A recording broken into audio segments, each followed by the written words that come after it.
Hello,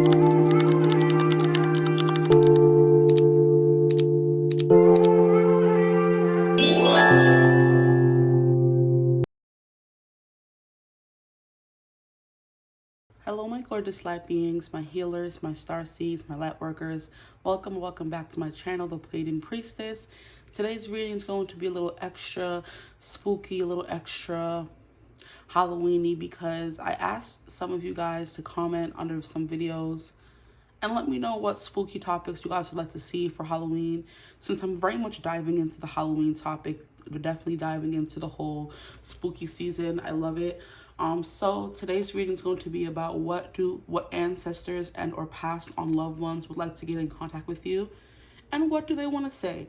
I don't know how short this reading is going to be, how long this reading is going to be, so just go into it with an open mind and some time on your hands, okay? So I really do want to get as much information as possible, okay?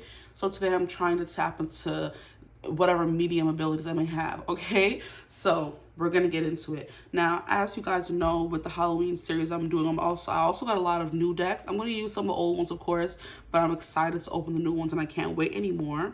So we're gonna do that. We have a new tarot deck and a new oracle deck to get into today, so we're gonna get into that. And then of course we're using two old oracle decks that I've already opened, so there's no need for me to even, bring those on screen right now. So today we're going to do an unboxing of the Everyday Witch Familiars Oracle. And then there was this tarot deck I saw, and I'm like, this looks very spooky and very scary. And I have another deck that I was going to use, but the deck wasn't speaking to me, and this one was. So we're going to use this one and see what comes through. So let's open this one first, since I don't know, I don't usually like creepy tarot decks or like more abstract tarot decks, but I did feel called to this one when I was, shopping for decks. So we're gonna see. Very generic box. I'm not trying to mess up the box at all. My neat freak Virgo ways are coming through. Like, I have to use the box from time to time, from now until forever, okay? I have to use the deck, so I don't want to mess it up. And it's like a very matte, very black, very spooky. I've never had a deck like this, but for whatever reason, I felt called to this deck, so we're going to use it. And it's called the Bride Tarot. The back is kind of like this, very blown out images. I mean, if you've seen the old movies, like when the images is blown out or the film goes bad or rotten, you can say it kind of blows out and starts looking like this. This is looking like a spider web. This is kind of looking like the blown out images that I'm talking about. So it's very dark, very matte. It's very good quality as well. It doesn't seem very, it's durable for the most part. Can't wait to shuffle it. So we have the Fool at the bottom of the deck. We're going to put that over there while we get into this deck now. How's everybody's spooky season going?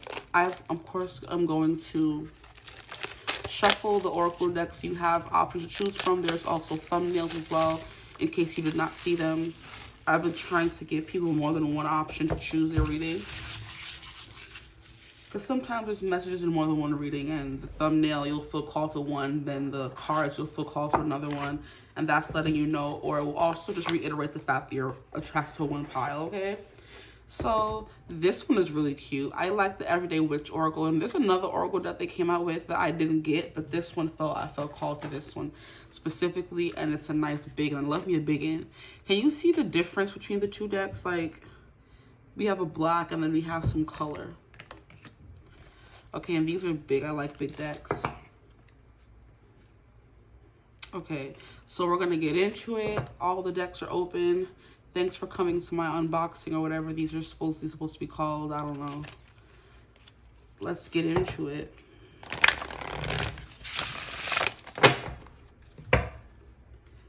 Let's get into it. I feel called to do 4 readings, so we're going to do 4 readings, I guess. I don't know why that's the new norm. I don't like that. Like, a lot more of my energy is being used up this spooky season, because 4 readings, like, come on. Okay. But they said what they said. Can I get a card for my group 1s, please? Spirit group 1s. Group 1s, please. Ooh, wow, that was very Nope, only one. We'll get more when the time comes. We have Spirit Dragon. For group 1, we're already starting off strong. We have Spirit Dragon. Group 2, please, Spirit. Group 2. Can I get a card for my group 2s? Group 2. That was fast. Thank you. Look, we have the cute little rabbit. We have the cute rabbit. Hello, rabbit. Oh, it's so small. And the babies. Oh, stop it. Mama rabbit and her babies. I just got a message. Okay, group 3, please, Spirit. Group 3. Can I get a card for group 3, please?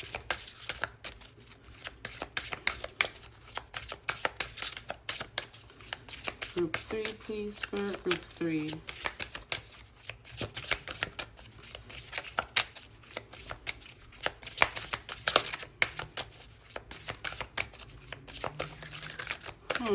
We have a closed mouth individual here.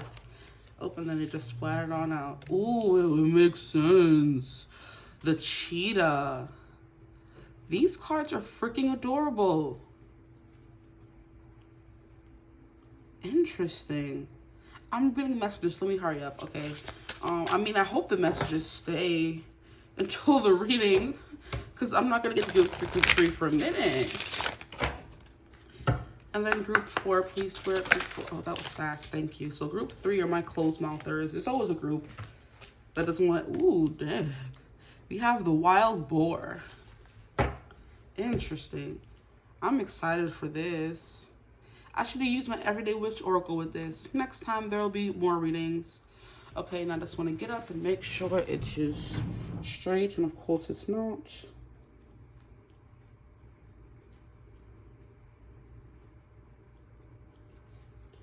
Okay, there's more room. Just move these over. Okay, so we have group 1, group 2, group 3, group 4. You're going to choose the image, the energy, the animal, whatever calls out to you the most, the number. You can also use the thumbnail images. You can always feel free to choose more than one group, please and thank you. If there could be multiple messages for you, you would never know. But yes, as always, I will see you gorgeous people at your reading. Choose wisely. I hope the reading resonates with you, and I will see you at your reading. Bye. Hello, my gorgeous group 1s. Welcome to your reading. If you chose Spirit, the dragon, then you are in the right place. Okay, immediately messages are coming through. Wow, okay, hold on. So if you chose the dragon, I heard American Dragon Jake Long. So some of you could have Asian ancestry, or you just really like that show growing up, or that could be a big signifier for who this person is. Maybe you think of a specific person when you watch that show. Maybe you watch that show with a specific person. Or maybe this person is a, how can I say this? Well, obviously this is about your ancestors, so there is someone who is like an ancestor, but you've never met them before. It's kind of like there's something about a prophecy or something. I do believe the American Dragon Jake Long was about him being able to turn into a dragon. It's something that ran in his family. So this could be a long, I'm hearing the first person. So, okay, so for some of you, if you want, because we have Spirit here, immediately when I was pulling the cards in the intro, it gave me, this is someone you've never met before, okay? This is a spirit guide and an ancestor right now. So we have ancestors, okay, and then we have spirit guides, people who are guiding us, sending us messages, things of that nature. This is someone who is currently guiding you on your path. So a spirit guide and an ancestor, but I do believe it's someone who is like who was a part of your family that you've never met before. Someone who has only known you in the spirit world, or only knows of you through the spirit world, if that makes sense. Because specifically, I should say, when American Dragon Jake Long came through, his grandfather came through. So this could be someone's grandfather, or just a male ancestor coming through, because dragons are very much a masculine energy. So this is someone who's masculine, someone you've never met before, someone who could be the first of your line in something. So if you have gifts, this could be the first person who was bestowed those gifts. Now I'm hearing Encanto, where the grandmother was the first one to be given the gift because of the great loss she had when her husband at the time sacrificed his life for everyone, you know. He told everyone to go run, I'll stop the army, and they done sliced that man's head off in the movie, okay? But they were giving the gift because of his sacrifice. So this could be the original person who gave the sacrifice. And like I said, in Encanto, it was the grandfather sacrifice that allowed the grandmother and his kids to get these gifts. So it is definitely giving grandfather energy. I think maybe that's how I was given the message for it to come through. So this is a male and it's a grandfather-esque figure in your life, but I don't think you've ever met them, okay?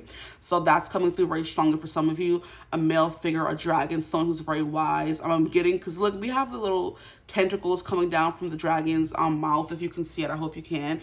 And in the show American Dragon Drake Long, the grandfather had those two long things on the side of his mouth, you know, the long beard, the two long sticks of hair. If you've seen the show, if you haven't, look up American Dragon Drake Long, the grandfather, and you'll see what I'm talking about. Now I'm also hearing Iroh from Avatar The Last Airbender. So this is someone who is very old, someone who's very wise. And one thing about Iroh from the Avatar is he was the only human that was ever able to travel to the spirit world, okay?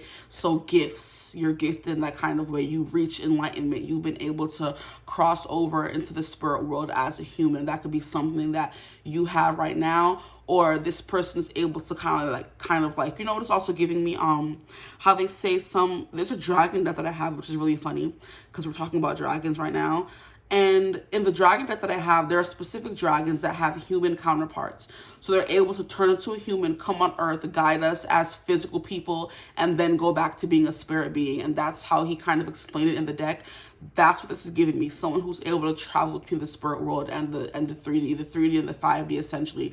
So they're able to embody animals to give you a message at a specific moment, embody a person to give you a quick message. It's not that they're walking around as humans, but they can kind of like, I don't want to say possess in a scary kind of way, but okay, for example, you're standing in line at a coffee shop waiting for your coffee, and the person in front of you just turns around and says something to you, and it's like really weird or profound, or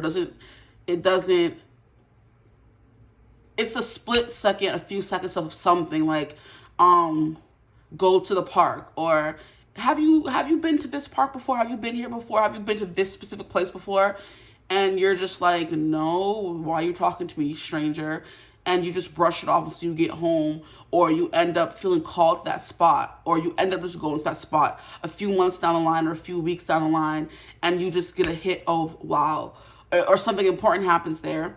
And you remember this person in the line at the coffee shop told me, have you ever thought of going here? Have you ever been to this specific park? That it planted an idea inside of you, whether you realize it or not. And you ended up at the place you were supposed to be, and something could have happened there. You could have had a revelation, an epiphany. You could have met someone. Something good happened. You know what I mean? A little bit of luck. You met a lover or something like that. You got a job. You were offered a spot in a musical. You got scouted by a scout, you know, something like that big happened, and you didn't realize it until maybe months later or weeks later that, hey, at that spot this person told me to go to, this big significant thing in my life happened. And it's because this person embodied that person for a second, or gave them a message to give to you, you know. It's also giving me how clairaudience is a big thing. I mean, for me anyway, like songs that are placed in your head, movies that are placed in your head repeatedly, there's a message there. So go listen to that. If you keep thinking about traveling to a specific place, go there. If you keep searching social media and this one place keeps popping up, that's a sign. So like repeat a little signs this person like kind of drops into your reality for you to like go to these places, because like hints, it's pushes, you know, urges to go there. Or they can literally, like I said, embody someone for a few seconds to give you a brief message and then leave, you know? So like a brief possession, nothing scary, you know? Or an animal. And animals have a specific symbolism, so they make you see a specific animal so you get a specific message, or you see a specific animal at a specific place. I think that's how this person, Ancestor, interacts with you, because there's nothing significant otherwise that happened. Okay, how can I explain it? There's nothing otherwise that they would be able to do or say to let you know that they're with you, because you did not have any kind of interactions with them in the 3D. So you did not grow up with them. This is not someone you've met before. So you have memories that tell you, hey, they can show you a butterfly, and you connect butterflies with them, and they can show you a butterfly and you know it's them. They have to do these other things to get you to notice them, or let you know that they're there before you. You know, that kind of vibe. I hope it's making sense. I'm trying to make it make as much sense as I can, because I'm getting the message in like a very abstract kind of way. So this is like a very hard person to read, because they only know how to speak in spirit. And it's sometimes hard for people who are not very spiritual, or even people who are spiritual, to pick up messages that people in the spiritual realm are trying to send them, because it's a different language, which is why it takes some interpreting, okay? So this is definitely giving a male. It's giving someone who's wise, someone who's big. They could take on a dragon form. Like I said, some of you could have Asian ancestry, Chinese specifically, because they are big on dragons, okay? So you could have Chinese ancestry. And this is an ancestor from a long past lineage where they were the first shaman in your family. They were given that gift. And now you are the other person in your family that has the gift, but there are no signifiers that will connect you to them. You don't know your ancestry, for example. Or like I said, you never met this person, so they have to go to extreme lengths to get you to feel connected to them, or send you messages to say, hey, I've been here, I've been where you are, this gift you have came down from me. Like I said, American Dragon Jake Long. But he had his grandfather there to help him, you know? And like I said, I do believe specific people in his family were able to still transform. So it wasn't only him who had the gift of being the dragon, you know? It was just his turn to take on those abilities. Or even if everyone was able to turn to a dragon, he had the prophecy to do specific things, you know? So I think that's what the show was about, if I'm remembering correctly. But yeah, it's giving like a Uncle Iroh, the grandfather in this show kind of energy, just like a very old man is an ancestor that's trying to reach out to you. For those of you that do know this person, dragons could be important. And this study is very much giving me big Dumbledore's office vibe. So Dumbledore could be an important signifier as well. He was very old, he was very wise, very sage, and he was the most gifted wizard of his generation, you know, very talented, the most powerful one. So like I said, it's like the most powerful person from your lineage is trying to come through and talk to you. But this person may have been born generations ago, so you don't know anything about them. So they have to do specific things to get you to notice them or get messages from them. You know what I mean? It's kind of reminding me of a dream that I had one time that I told my friends about, and I was like, I know they were my ancestors, because in the dream they couldn't talk, but they were showing me flashcards and they were saying specific things like you were born here or you're from here. I don't remember exactly what they were saying, but they were trying to communicate with me with their eyes, with their body. And it was like a dream that stuck with me, obviously, because I'm still thinking about it to this day. But it was a dream that stuck with me because I'm like, I know that I have ancestry. My grandma told me that I had ancestry in like China, or on her mother's side they had some Chinese in them, but also on my dad's side I have Native American as well. And I was looking at, there's a picture that popped up on like social media or something, and there were Native American people who looked very Asian. I'm like, those are the people I saw in my dream. But I have no roots or no connections to my Native American stock. I didn't grow up with them. I just know that I've never had any interactions with them. So the fact they came to me in my dream, because I'm like, I said they were Black Asian people to my friends. I'm like, their skin was dark, but their eyes were very chinky in my dream, but they couldn't talk to me. They were only showing me like flashcards, like, you know, like in those shows where it's like improv, or you have to read the cue cards. That's literally what they were showing me, and they were trying to tell me something. And then it wasn't until like a few months ago, and this dream was years old. It wasn't until a few months ago I saw the people that looked exactly like the people in my dream, and I'm like, oh, yeah, that makes sense now. Because there are some Native Americans who have very chinky eyes, you know, so it doesn't have to specifically be Asian. But yeah, that's what's coming through. Dragons could also be important as well. I do feel called to read from the book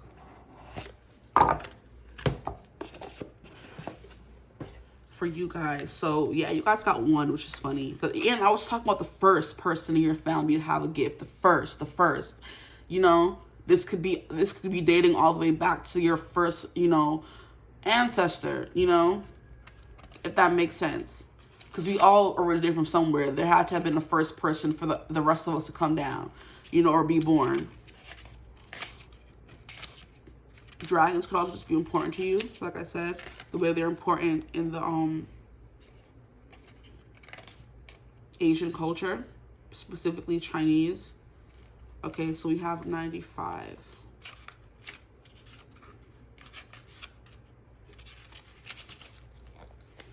Dragons appear in the mythology of almost every culture across the world, although they can vary in shape from serpent-like dragons of Asia to the more familiar winged, fire-breathing creatures of European folklore. They are mighty, dangerous, wise, and often depicted as hoarding treasure.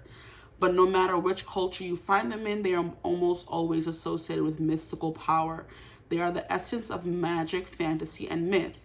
Divination. If you have a dragon as your familiar, you have a powerful ally indeed. Yes, you do. Call on dragon when you need the energy and power to pull off the impossible, or you are doing a deep dive into your spiritual path. If the card shows up, it might be a suggestion to explore mystical wisdom or find your own fire and breathe it out into the world. The message: don't be afraid to draw on your own magic. Focus on using your abilities, magical and otherwise, to stand your ground. You are stronger than you think. Embrace the fantastical. Who is to say what is real and what isn't? Channel your inner dragon and roar. So it's definitely, like I said, talking about focus on using your abilities, magical and otherwise. So that's what this ancestor could be coming through to let you guys know, to use your abilities, okay? That's what they were given to you for, you know? So now, as always with group one, you guys are starting off with the Fool, which I love. I don't like shuffling it, but we're going to. I want to see what kind of shuffle these cards give. Ooh. They have that crack feeling. Or I should say crack sound. So I want to get some tarot cards to further clarify who this ancestor is. We've already established they could be male. They could be the first person, you know. Maybe the first witch in your family. The first, like I said, shaman in your family. The first medium in your family, whatever, or wherever your gifts lie. The first hoodoo, voodoo practitioner in your family, that kind of thing. At the bottom of the deck, we have death in reverse. Interesting, yeah. So this definitely gives me this person. I'm hearing this person could be reincarnated. Because I do believe in these cultures, Asian cultures, they do believe in reincarnation. So that could be something coming through as well. This person could be reincarnated as someone close to you. Which is why I'm saying they were able to travel between the spirit world and the human world. But death coming out is definitely letting me know this person like has passed on. So it is someone you may have never met. Here we have the Two of Wands. I didn't even ask a question. But I'm hearing traveling between worlds with the Two of Wands here. So I'll keep it. This person is able to travel between worlds. So they either are able to briefly possess humans and give you messages, relay messages, and then go back to the spirit world, or they're able to influence something because they have mystical powers, you know?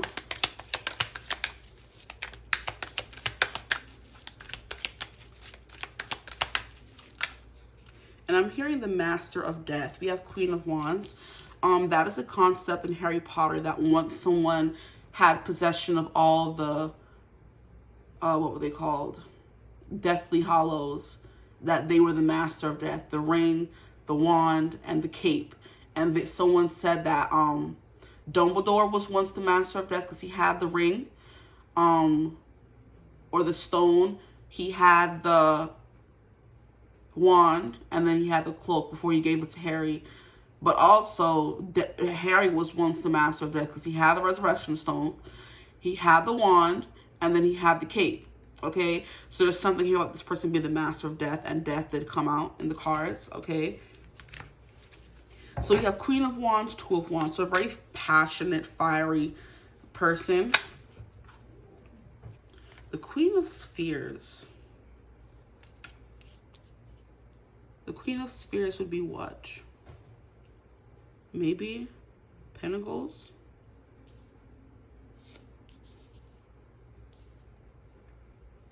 Then we have the Empress in reverse. So this could also be a maternal figure. And then we have the sun in reverse. Interesting. I'm getting both masculine and feminine because we have two queens coming out. And then but the dragon was definitely giving me male grandfather kind of energy. But it may not be the same for everyone. So we have some feminine energies coming through. Or we could have more than one ancestor guide coming through for you guys. I do want to get some more cards.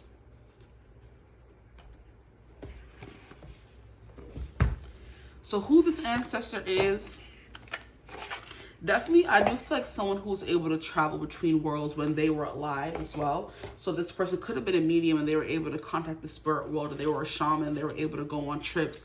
Because this is very much giving me like being in like what we think astral traveling is, where there's like a bunch of moving like dark. You know, this is giving me the if you've seen Harry Potter, there was that veil. It's giving the veil between, you know, and how they say during Samhain how the veil thins and spirits are able to now travel more through, you know, that could be when this person is most powerful and they visit you the most.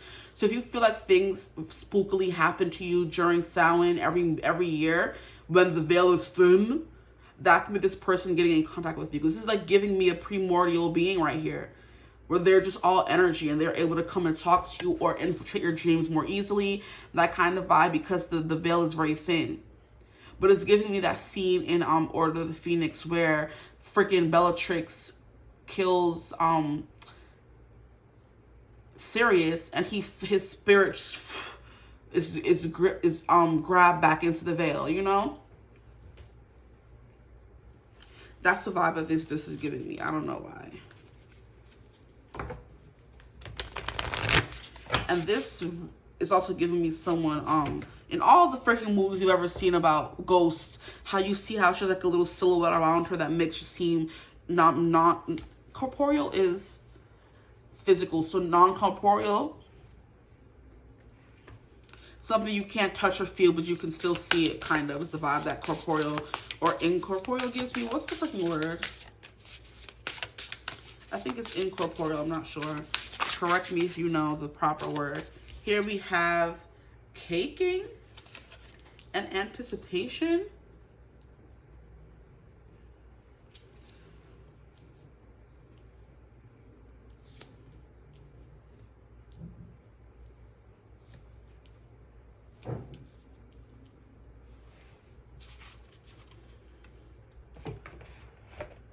But a lot of fire energy is coming through. So I'm hearing plasma as well. So maybe you guys resonate with fire as well, or this person communicates with you through fire, however, whatever that means.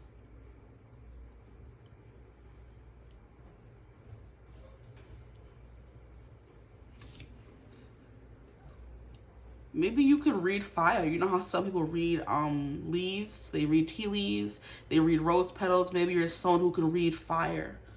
And I swear, I'm at home alone right now, which is, I don't like it, since I feel like I just saw like something over my shoulder. So maybe you see apparitions.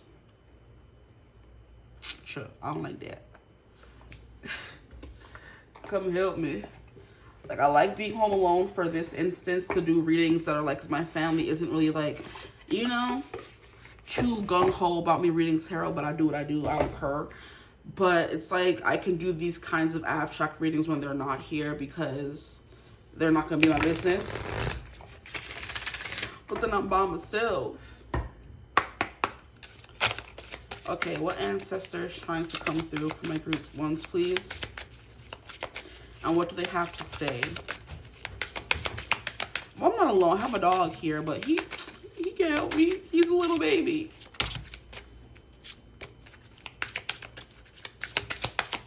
Group one, please.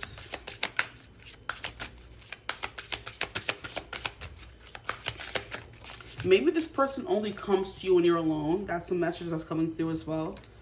We have Darkness Falls. I'm hearing, is it Gravity Falls, that show was called? I never really watched it, but that could be important as well. And then one more card. We have Coming of Darkness. Y'all gonna stop playing with me. What's up with all this darkness you speak? Ooh. What's with all this darkness you speak of? Can I get one more card from this deck, please? What other ancestors or past on loved ones could be coming through, please, Spirit? I feel like we should. And then we have a horse. I'm fresh. I'm free. Wild Horses is coming through. No, Some Horses by Old Dominion. It's a country song. Okay. So, like I was saying, grandfatherly. This is also giving me very masculine energy. Horses always give me masculine energies. Especially Earth. I feel like Earth is a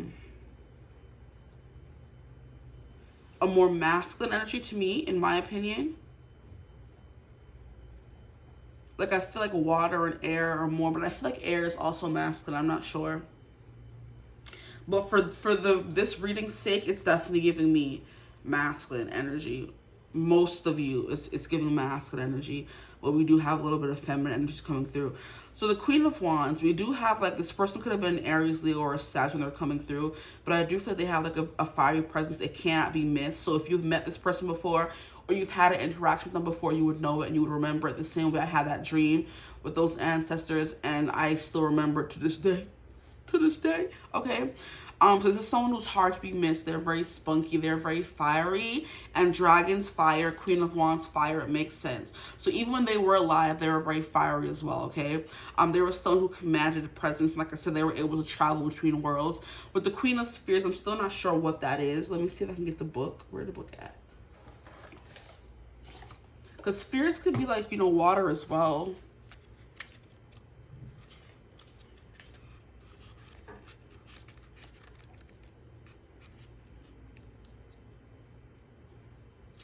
Okay, I'm gonna stop playing.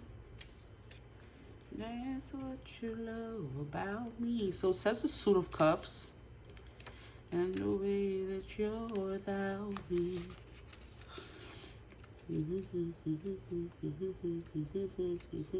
See nothing but dust.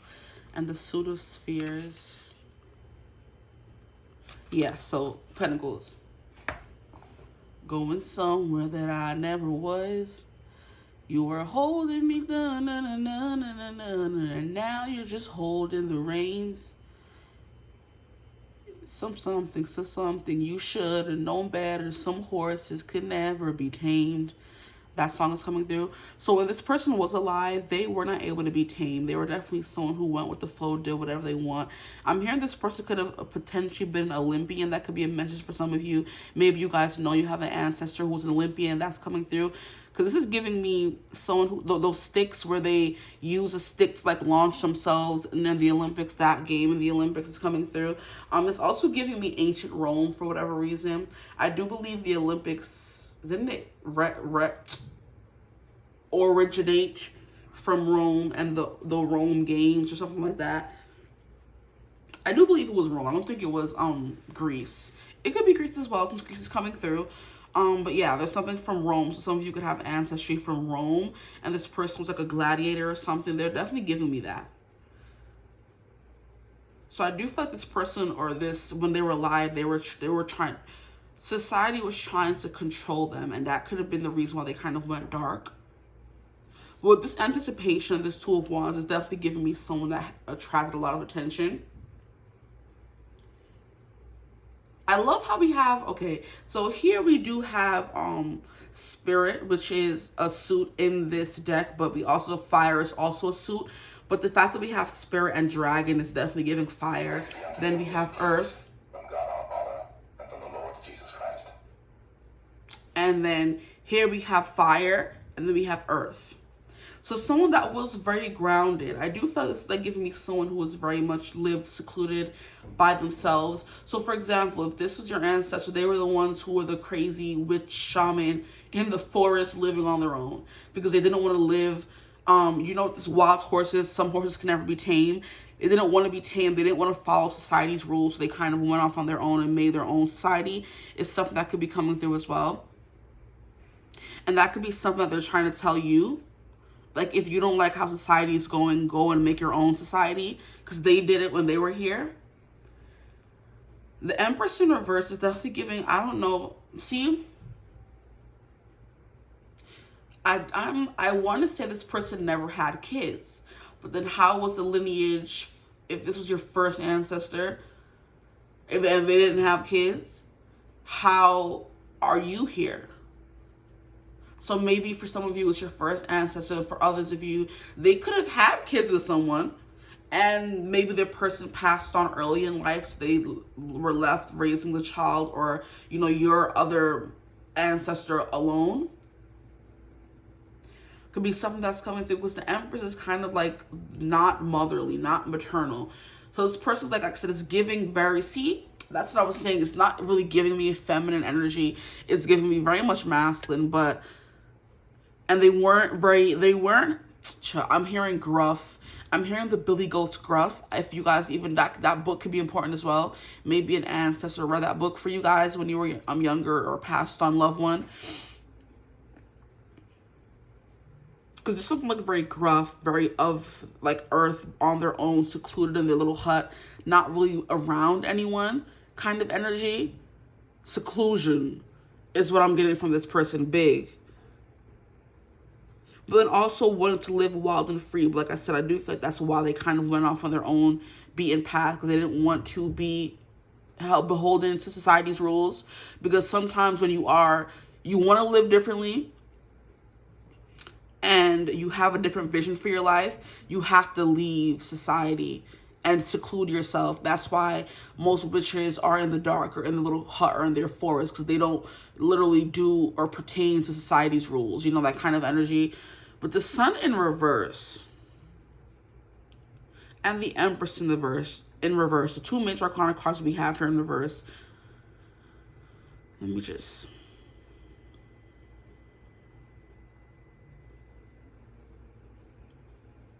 Literally with these two darkness cards coming out, there's something about this person living in the dark. It's giving me hermit energy. Like always searching for answers, always on their own, that kind of energy, Like I said, the person in the forest or in the hut, and that everybody in town was scared of, but they went to when they needed their things handled or things fixed, they needed answers. So this person was definitely on their own a lot in their life. This ancestor coming through was on their own a lot. And it could have led them to like madness. I do feel like being on your own is cute and everything, as someone who likes to be on their own, but sometimes you need human interaction. If you don't get that, it can sometimes drive you crazy. And now I'm hearing this person could have literally thought they were crazy because they were hearing voices in their head.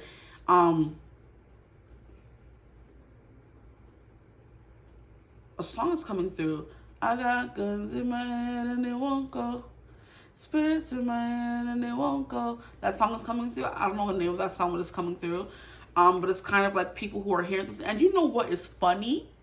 I was reading a book called Gothicana by Runix. It's like a romance, scary, gothic, kind of Hogwartsy kind of book, And basically the girl was like hearing voices, and she grew up with her mother on their own in the forest. The people in the village or where they lived thought they were crazy. She didn't have any human interaction. And it was just her and her mother. And that's what I was literally saying. This person, if they did have kids, it was just them and their kids on their own, because her father in the book ended up, committing, so he unalived himself, or, and it was just her and her mother on her own for her whole life. And she would like hear voices, and she didn't know if it was real or if it wasn't. And I don't want to ruin it for anyone if anybody wants to read it, but we end up finding out that her mother was schizophrenic, but her mother raised her reading tarot cards and, being very spiritual, making poultices and using specific beads on her bracelets that will help her and protect her energy and stuff like that. So she grew up very spiritual. So it would only make sense if she was able to hear voices and everything like that. And her mom was also schizophrenic, and she was scared she was going to become schizophrenic as well, because she was hearing voices. And it was like, very disorienting for her. And the thing they tried to play it off as in the book was that it was her trying to make up for her father not being a part of her life, because the voice she would hear in her head was a male figure. And exactly what I've been saying, a male figure. See, sometimes you just gotta talk and the messages come through. the male voice in her head was called Mo, and he would only come and talk to her in times of danger when she was doubting herself. So he was kind of like her intuition, her guide in her head. And she thought he was like a voice, because, you know, when you have schizophrenia, some people like hear voices, you know, voices telling them to hurt other people, voices telling them to hurt themselves, just voices that make them feel like, you know, disoriented from reality, you know.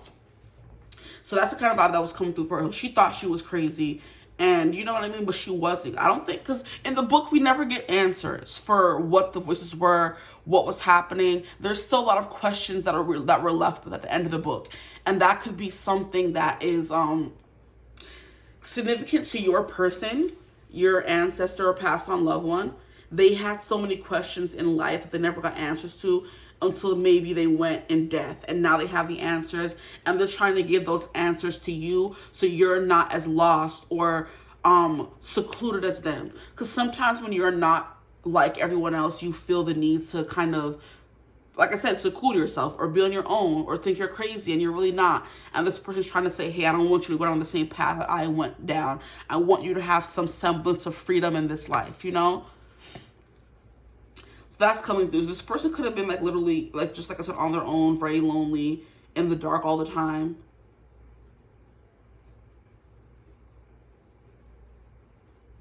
And then we have anticipation, always waiting for something. I don't know what caking is, so I'm going to get the book for that. I feel like this reading has been such a mess, so forgive me if things are not making sense. I hope they are. But I'm just a little all over the place today. I mean, this card kind of wants to come out. And then we have curiosity.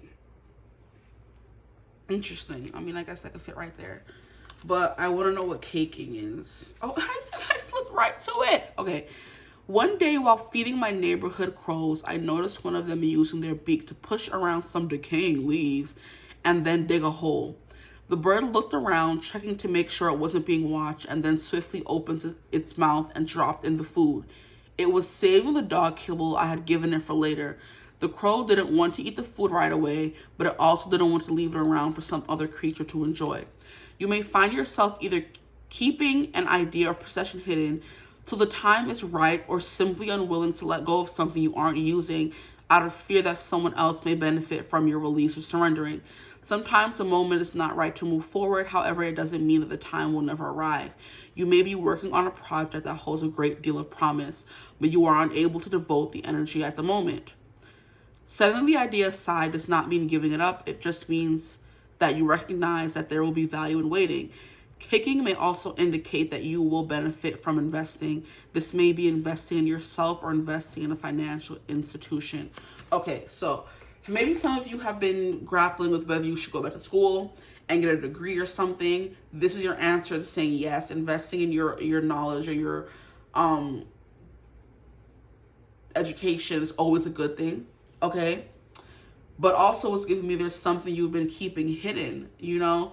A talent, a gift, something that you know how to do that others don't know how to do. It could be shamanism, and it could be mystical and magical, because that would come through with the dragon, mystical, magical power, wisdom that you're holding on to and not sharing with the world.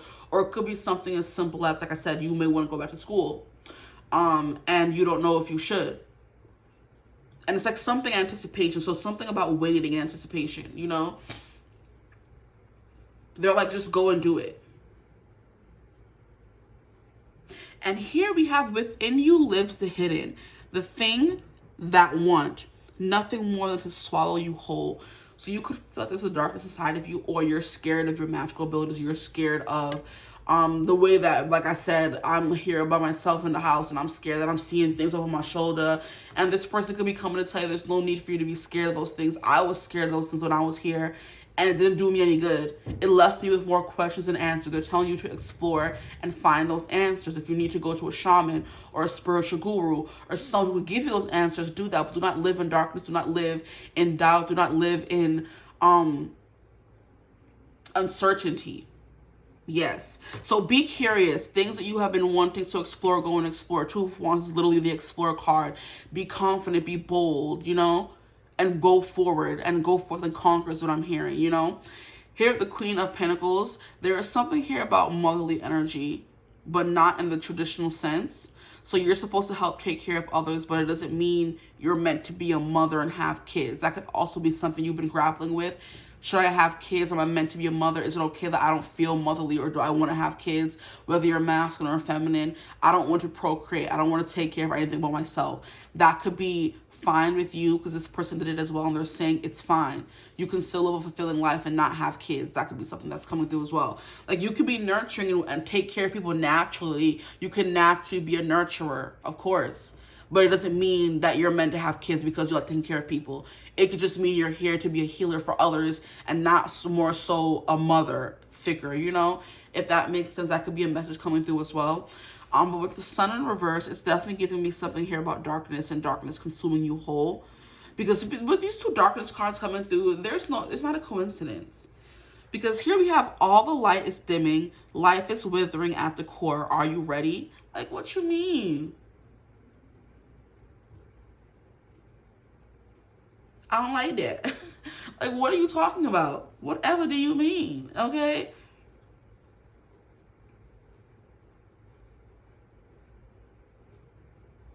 Like, life is withering at the core. Are you ready? And darkness falls and coming of darkness. So darkness falls means darkness is falling.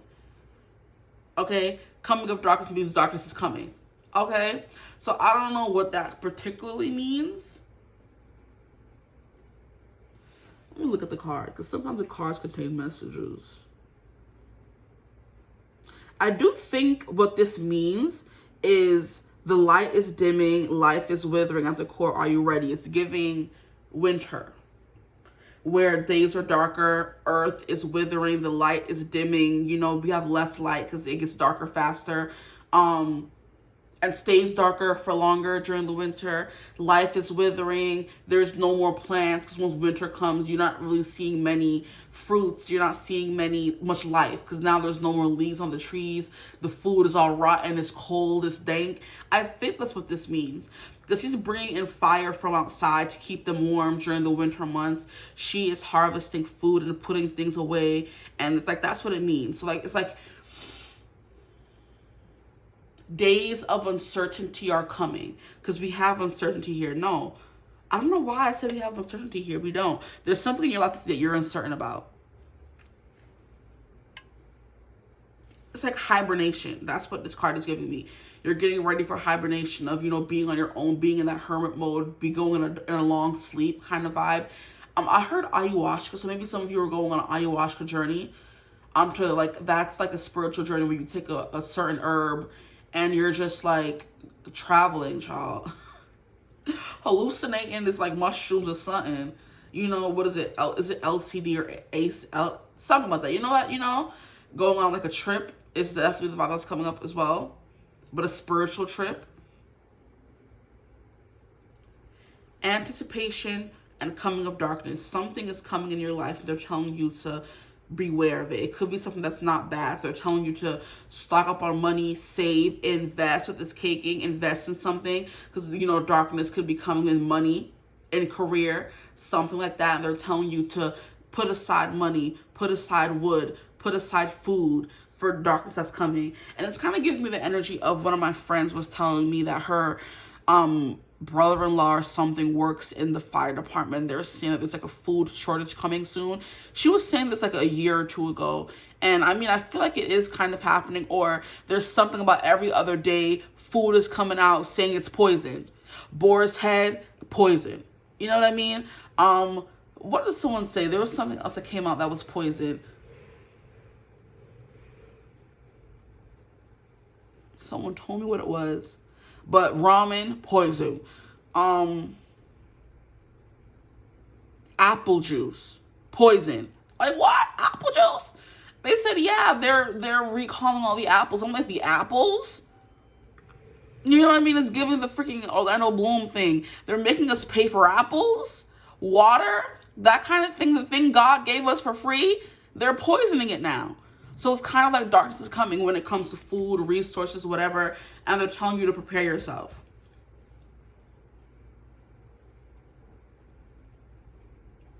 And you know, oh my gosh, you know what song just came through?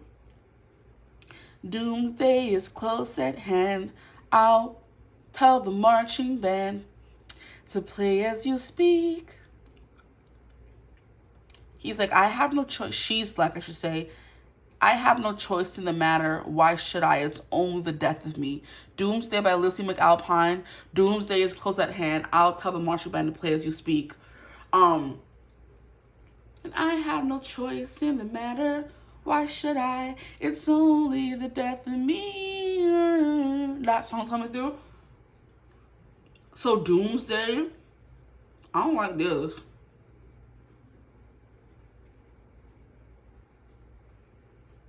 This is not what I was expecting at all from this reading. I just feel like I hope it's resonating with somebody out there. Yeah, I'm hearing stray from the pack because something is coming and you don't want to be associated with certain people. So maybe it's a job. And a job is going to be closing. Or I'm hearing collapsing in on itself. Or people are going to be going down for things that happen the way a lot of celebrities are going down. So it's basically giving Age of Aquarius, where it's just turning really, I'm hearing, crap, why the word bleak? Things are getting really bleak in the world. Food is being poisoned. Our political leaders and celebrities who we looked up to are falling. The stars are falling. Water is, like, things are just bad, child. Things are getting bad here on Earth. Very ghetto.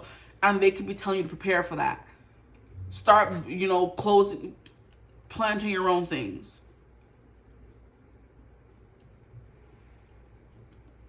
Getting your own food. Making sure you're prepared for the long winter that's coming. So I'm hearing winter is coming. And I do believe that's like a reference from Game of Thrones, where those undead thingies came. I've never watched. I just knew it was a big old... you know what I mean, on social media when those scary looking white things was coming. So they could literally be just something they're trying to warn you about that's coming. And they're like, hey, the days of living in the light are over. It's the darkness is coming. Yeah. Be ready. Be ready. Anticipate this coming. Be curious. Learn more about your gifts. If you've been getting it, if you have a green thumb or you want to be plant, I can't talk. Oh my gosh. If you have a green thumb and you've been wanting to learn how to plant and stuff like that, forage, learn how to live on your own in nature, do that. Because darkness is coming, okay? It could be as simple as, like I said, your business you're working at right now is going to be collapsing on itself soon. So they're telling you to find another job, maybe invest in your spiritual gifts. So I do feel like that is one thing that never goes out of style. Because whether society is getting more mystical or not, you're always going to need someone to pull a few cards for you or something. Because it's that business could be coming to the forefront of society now. Or whatever other spiritual gifts you may have. And they're telling you to invest in that. Be curious about that. Because that is what you're going to need in the coming times. Not whatever you've been doing so far. You know what I mean? Like accounting or those things are, when it comes down to it, when society collapses, we're not going to need accountants. Okay? We're not going to need grocers. We're not going to need, retail people. We're going to need doctors, people who know the human anatomy. We're going to need people who know how to hunt for food, how to grow food, hunter and gatherers, people who know how to make food, preserve food. Those are the gifts that are going to come and be very much necessary when the apocalypse comes. Not that I'm saying it's coming, not that they're saying it's coming, but they're like, invest more in those gifts that will help you survive those things. Because like I said, or not like I said, but in those shows, like for The Walking Dead, for example, or Game of Thrones, when those mystical, scary creatures came, it wasn't the retail people who were helping. It was the people who were warriors, who were fighting, who knew how to stand up for themselves. People who had mystical knowledge to hide from these things or ward evil off. Those are the gifts that we're going to need in this upcoming war that's coming up, not a retail job. So go back to school, whether it's a spiritual school, an online class, whatever. Take a class and be curious about things that are mystical. Like I said, move away from the fray. Stop following everyone and go your own way. Not me, bars, not me rhyming. Yeah, that's the energy that I'm getting, because they're saying darkness is coming or something is coming. So put money away, put food away, ration better, because something is coming. And look at how we have this one crow here, and then we have all these empty chairs. So it could be a plague. It could be something that's coming, and they're just trying to warn you, child. I don't know about this kind of messages, but they said what they said, and that's what I'm getting from them. So this person is just trying to, like, and you could have known this. You could be getting little messages about this, and you're just like, nah, I'm bugging. You're not. Prepare, please. Be prepared. You know what I mean? Like Scar said. Okay. Did I pull from all the cards? Is there anything else my group ones need to know? Anything else you want to tell them?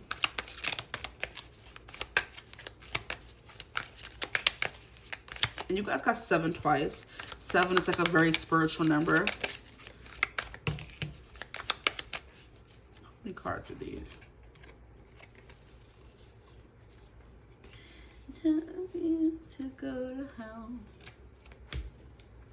See, only my murderer you and the priest who told you to go to hell. And the funny thing is, I would have married you if you had stuck around. I feel more free than I have in years. 6 feet underground. Oh, no, my. Interesting. That song is basically about a breakup, or someone planning their breakup, or the girl telling the guy if he's going to break up with her, to wait until a specific time. I do believe she's like wait until like September or something. Interesting. So this darkness that has fallen could be the end of a relationship as well, with these 2 people in the cards here, and they're warning you about that. This is a very eerie reading. I'm like, what are we saying? What are we doing? What is this? What is this about? What is the meaning of this? All those apply. Yeah, I keep giving me stacks of cards. No. Here we have 3 of Swords, heartbreak. So that's confirming that message of a heartbreak coming through. Or they're telling you this person you're with, you're not supposed to be with them, child. It's something that's coming through as well. We have the 3 of Cups in reverse. And then we have the Ace of Swords in reverse. This person doesn't, I don't know. This ancestor's rude. I'm trying to figure out what they're saying, and they're just speaking in like riddles, and like, you know how like an oracle tells you what you're supposed to be, what you're supposed to hear, and it doesn't make sense until after those events have come to pass. So they give you this big old riddle that you're supposed to solve yourself, and it's just like, what's coming? Just tell me what's coming. On the 9th day of the 9th month in the 9th year, something's gonna, I'm like, what? Can you just tell me on October 7th, this is gonna happen? Can it be that simple sometimes? This person's speaking in riddles, this ancestor. And like I said, it could be because it's like a language barrier. They speak in spirit and you speak English or whatever language of Earth. And they don't speak Earth anymore, you know? That's interesting how when you pass on or something, you no longer speak English, which could be probably why my ancestors in that one dream were showing me cue cards of English. That's my language, but they can't speak it verbally. If they were to speak to me in the dream, it probably would have been something that I wouldn't understand, you know? So that's kind of how that's coming through. Yeah, and language barriers, Ace of Swords in reverse, those things that are murky and unclear. So I do think things are going to get a little murky or unclear in your life, and that's what they're trying to warn you about, what they're trying to tell you to, you know, like a choice is coming, a divergence of paths, you know, where you're going to get 2 options to either go one way or go one way. You have to choose to go a specific way.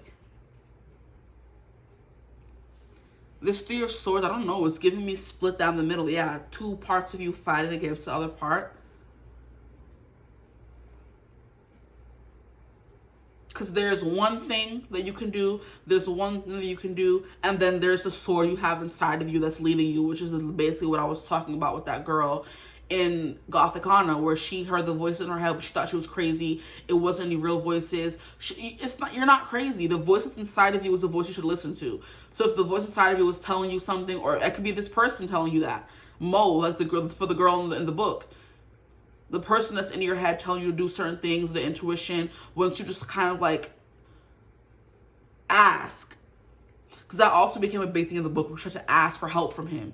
and stop thinking of him as like an imposter or someone who's not real. She asked him, hey, Mo, can you help me? What's the problem? What are you trying to tell me? Because there was murders going on in the book, and it was in a creepy, dark, Victorian kind of castle, and people were disappearing, and it was like whole lot in that book, child. It was a little bit of everything. Romance, gothic, it was, mystery, it was thriller, it was mystical,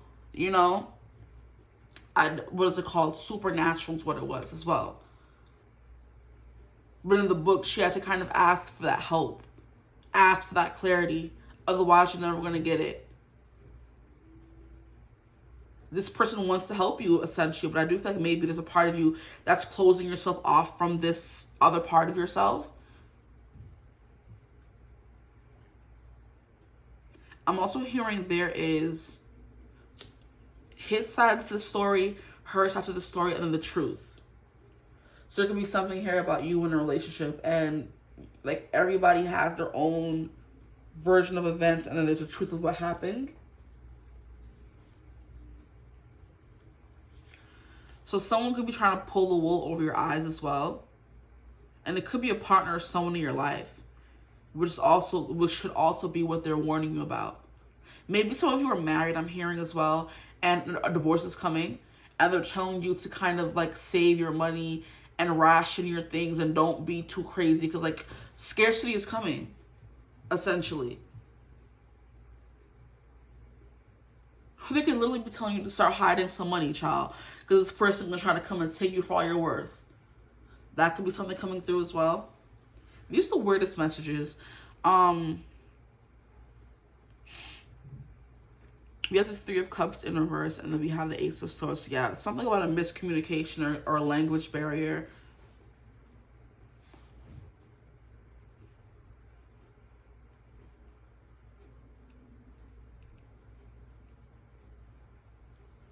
With 2 3s coming out back to back, it could be a third party situation. They could be telling you someone's like cheating on you as well, and to get out of that relationship pronto.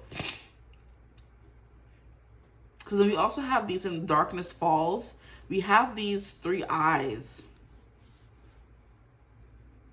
Very creepy eyes, might I add. And someone looking at you through a mirror. Someone could be putting work on you, essentially, and they're trying to tell you, hey, get it together.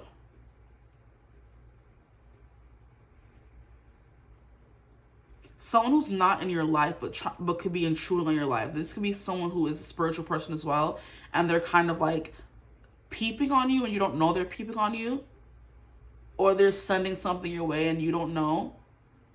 And it's someone in like your inner circle, or it could be this person, if you are in a relationship and you're feeling like weird vibes, they're telling you to be curious. That inner instinct that's telling you something's wrong. Look into it, figure out why you feel this way. You know what I mean?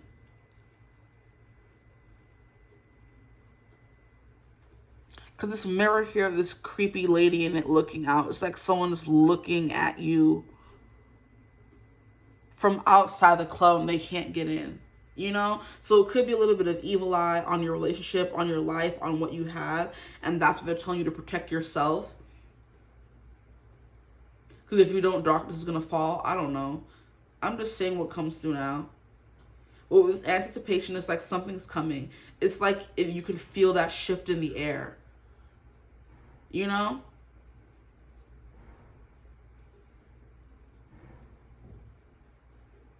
And a specific spiritual gift that you were given. So maybe they're telling you to tell everybody else. If you know something's coming, tell your people, Spread the word kind of vibes. It's like spirit gives you messages and they want you to give it to other people. Okay, I think that's all that I have for you guys. So I hope this very confusing reading resonated for you guys. If it did, feel free to like, comment, subscribe, join the tribe. I am currently doing a $55 special on my channel. If you want to get a reading for 30 minutes, up to 2 questions, all you have to do is email me at ThePleiadianPriestess@gmail.com, and I got you guys. But yeah, I hope you're having a beautiful, wonderful day whenever you watch this reading. And as always, I will see you gorgeous people in the next one. Bye. Hello, my gorgeous group 2s. Welcome to your reading. If you chose group 2 or the rabbit or the energy of group 2 or the number 2, welcome to your reading.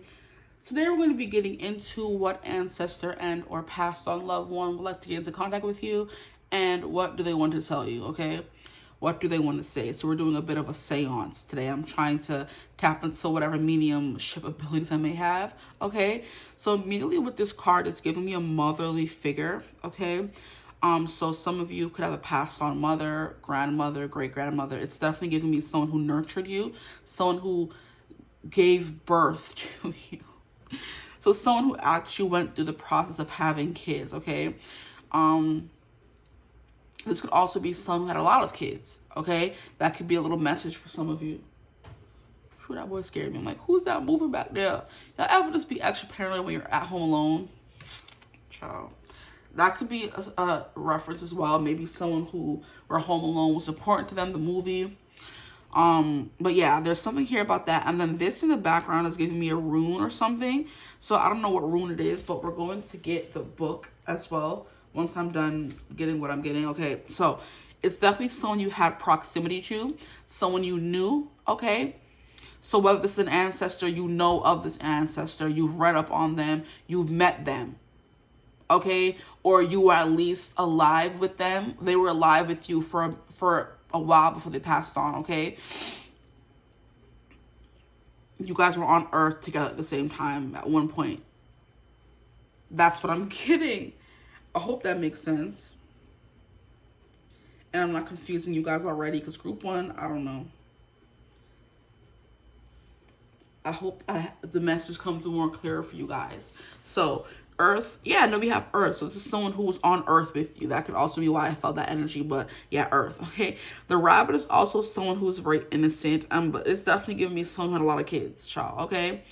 And maybe you were the one who was up under them the most. So this could be like a great-great-great-great-grandmother or something. I mean, how many greats can we get before that's like too much to be on Earth at the same time? So this could be a great, at least great 3 great-grandmothers. And you were the closest great-great-great-grandchild to her. Because the other 2 are hiding here, not really talking to her. And then we have one that's up under her. So you could also be, this could be a mother if your mother passed on. And you were the one, or the child that was closest to her. You had the strongest bond with her.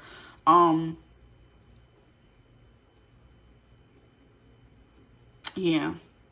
What? I'm looking across the way, and you know how in your house you have like a key hanger thinger on her? A place where you hang your keys? I'm looking across the way and I'm seeing a bunny hanging from which is weird. Like, what are the odds? And it's not mine, so I know I didn't put it there. It's somebody who live up in here. It's cute though. It's a bedazzled bunny. Maybe this person was like very shiny, very magnetic, which is why you felt drawn to them. They like shiny things. I'm also hearing like a siren. So this person could have been very beautiful.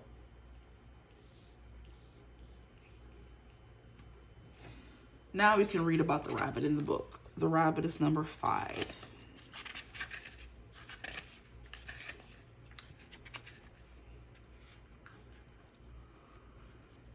Page 31. Past it. Rabbits are a symbol of fertility in many cultures. Female rabbits are capable of having many litters in one year, and each litter is likely to contain multiple babies. If you do the math, that's a lot of rabbits. Of course, fertility doesn't have to be that literal. It can also mean abundance, creativity, giving birth to anything new or productive. Yeah. So I just heard a specific mention that some of you could have inherited a business or jewelry from this person, which is why I looked across and saw a shiny rabbit. You could have inherited jewelry from this person, a house. You know, some people have, this is my great-great-great-grandmother's ring. You know, so you know of the person. You've heard stories of them. You may have been on Earth at the same time, because what is the thing they say about all the eggs we've been in our grandmothers and great-grandmothers, because the eggs that came from them were also, how can I explain it? Basically, because our mothers were in our grandmothers and our grandmothers were in our great-grandmothers, though we were all one at one point. So we're all just, little replicas of each other, essentially. So even if you guys weren't on Earth earth at the same time as this person. You were close enough in lineage to have known about them, known their name, seen pictures of them, inherited something from them, that kind of energy, okay? So, boom. Now, before I start confusing myself. Divination. This card may suggest that good things are coming your way. If you've planted seeds for plans or projects, they finally may be coming to fruition.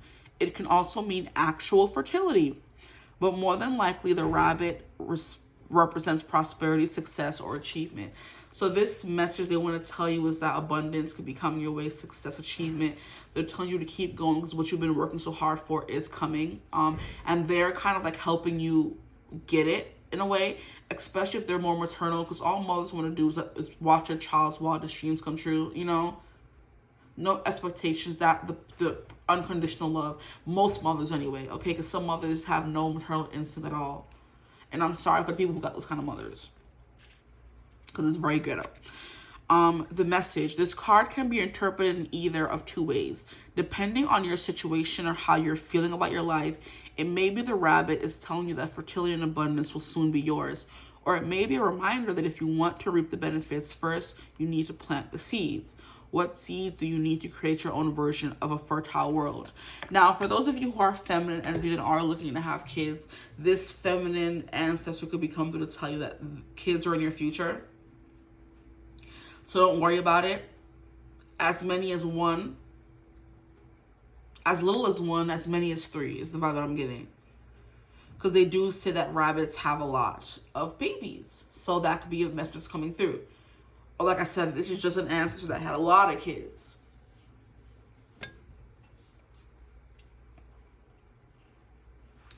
Okay, I want to get one more card from this deck before we move on.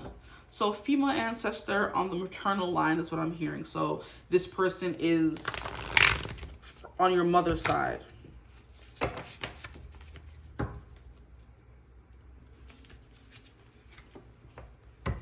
Or could be your mother if you lost a mother, which I'm sorry, my condolences. So for my group twos, which ancestor would like to get in contact with them? Ancestor or passed on loved one? Thank you. We have the horse. This came through in group one, so maybe some of you felt called to group one.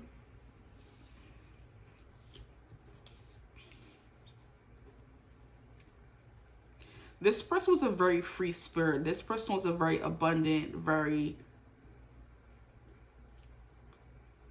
I'm hearing well-liked person when they were alive. Whoever this person was. They traveled a lot.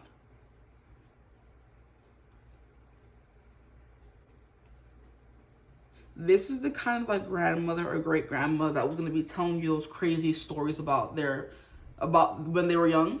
You know, that's the energy I'm getting from this person. They're telling you all their wild stories of, oh, I had 3 men and blah, blah, blah, blah, and we used to do this when we were younger, and oh my gosh, you know what I mean? That kind of vibe. We used to go to the disco, or we used to go to these parties, and we used to do all these kinds of things, and I had 3 boyfriends at one point, and just telling you all their things they got into when they were younger. That's the vibe. A storyteller. And you could have been the only one who was interested or wanted to listen, which is why you ended up being closer to them, which is why they could have left you some money, or they could have left you some jewelry, or they could have left you something of value after they passed, because you were the only grandchild who came to see them, who came to visit them, who they had a connection to. So they left all their money to you. Now, I'm also hearing this could be someone who may not have been a family member, but it was someone who you were there for. So you know how sometimes when you work in specific professions and you're like what do you call it? You come to people's house and have to take care of them, a caretaker, a nurse assistant, a something. Why can't I figure out the name?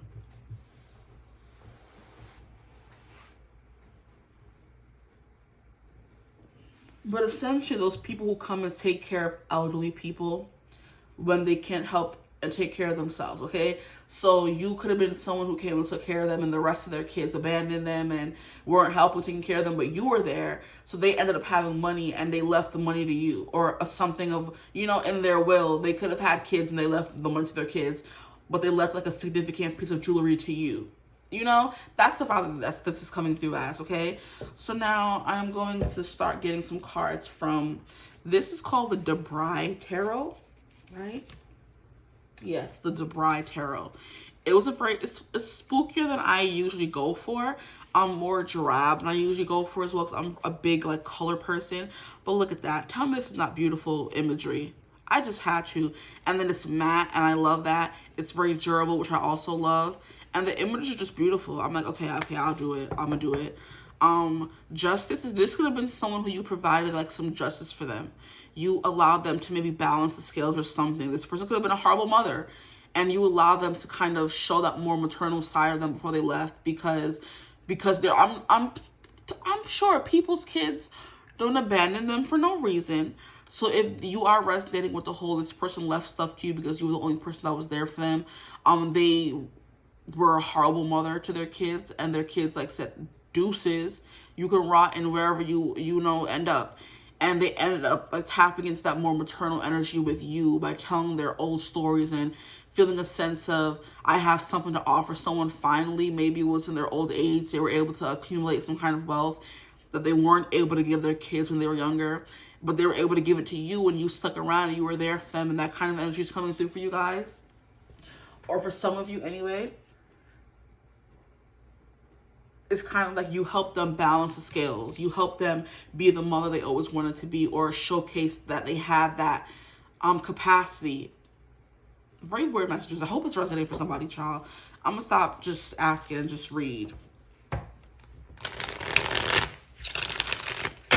Such a nice shuffle. I love a good matte deck.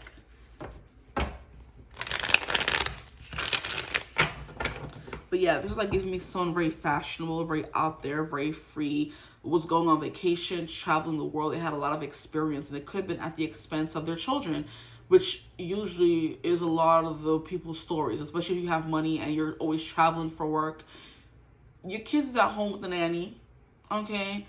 And you're gallivanting the world, and then when you grow older and you need someone to take care of you, you expect it to be your kids, but no, you weren't taking care of them. Why should they have to take care of you? And I know that's not how it works. Tit for tat, justice for justice is not how we should live life, blah, blah, blah, blah, blah. But that's essentially what this person could have gone through. Their kids abandoned them, and you were the only person that was there, okay? Boom. Now, what more can you tell me about this ancestor passed on loved one, so we can get more confirmations for my group twos, please?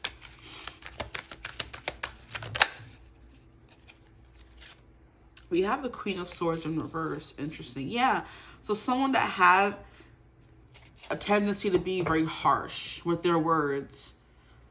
And I do feel like this person could have been like a little hard to, a hard pill to swallow for some people.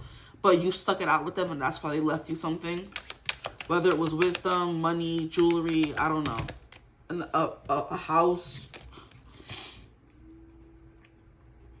And I hate that in these decks, they be having these symbols on them, but they don't even tell you in the guide what the symbols are.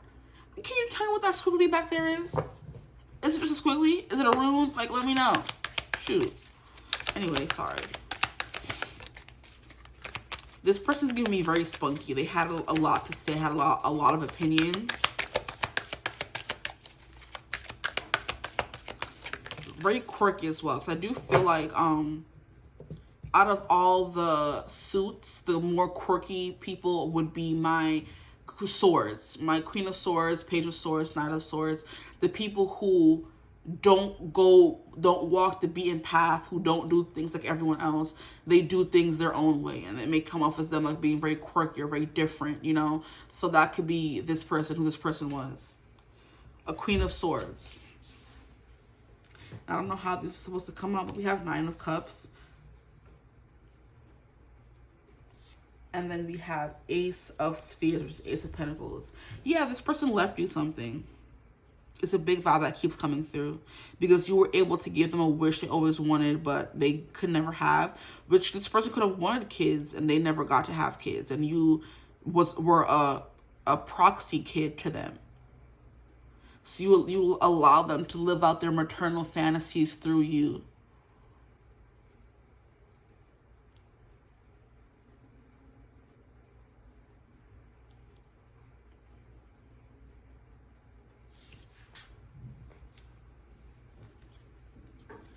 And that would make sense if this person was like always on the run or always on the move. They were never able to truly settle down. Which is why, like I said, because they had that experience with you, they really appreciate you for that.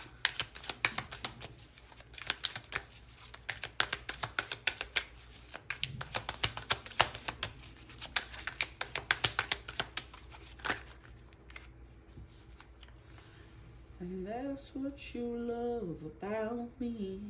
That song is coming through. And the reasons you're without me. Some Horses by Old Dominion is coming through.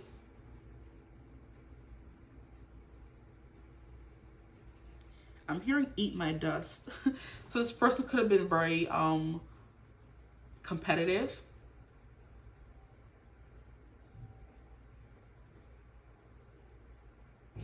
I also just got a weird message. This person wants you to know that they're free now. I'm getting there could have been some physical disabilities that held them back from moving. Interesting.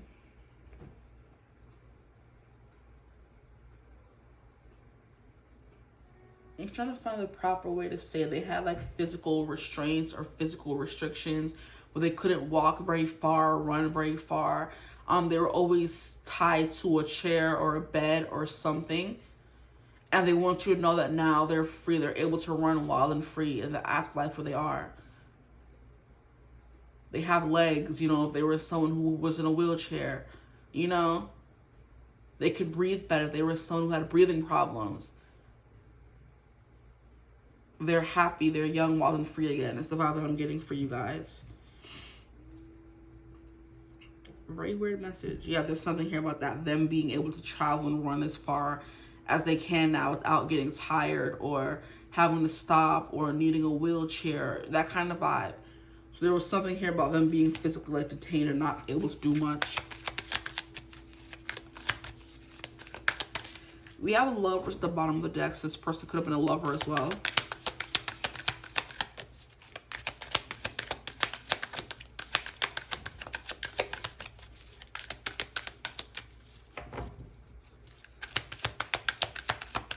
Who is this ancestor or passed on loved one? For my group twos, please. Who is this ancestor or passed on loved one? Can I just get one more card or two more at least? One more, Four of Cups. Yes, this person was a hard to read individual when they were here. They came off as disinterested. And then we have the Eight of Wands and the Four of Wands. Can I just get one more card, please? Just one more. Oh, look at that, the Four of Wands. I'm like, if it's going to come back out, it's going to come back out. Okay, I just wanted one more. Four of Wands. I love that. I love when that happens. Okay, thank you, Spirit. Thank you. Okay, so because this is the second time it's coming out, I do want to read for the horse in case there's anyone from group one that's watching this. So now you can get the messages in this group because I didn't read it for group one. The horse is 27. Okay. Horses are the embodiment of freedom and adventure, even if they are galloping across a fenced field instead of running wild across the plains. They remind us of the joy of movement, simply running or dancing because we can. Why stand still if you can go on a journey, whether near or far? Let horse's spirit move you in whichever way is right for you. This could also be the person telling you to stop staying still and go move, because when they were here, they weren't able to, and they want you to live. They want to live vicariously through you, you know, if that makes sense. Now, perhaps it is time for you to take an adventure, moving out of your comfort zone and pushing yourself to go farther and faster, or do something more active than usual. They're telling you to move your body.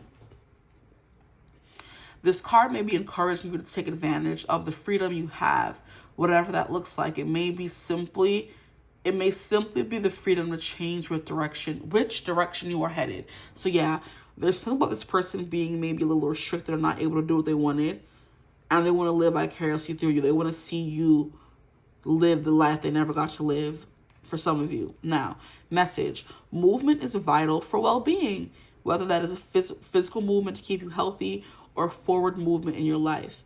Are you sitting still too much? Are you stuck in the same pattern? Are you letting someone else fence you in? Time to move. So this could be speaking on someone or something, or even yourself in your life that's holding you back. They're telling you, get up, move, live life. Taste that freedom and adventure. Stop staying in one place. If you want to see the world, go see the world. You know what I mean? If you want to get up and dance, go dance. There's a need for you to get up and move your body. Okay? That's something coming through very heavily for you guys. Now, and we did have the Eight of Wands come through as well before I put it back. So there's something here about fast forward movement. This person could think you're stuck and they want you to move forward.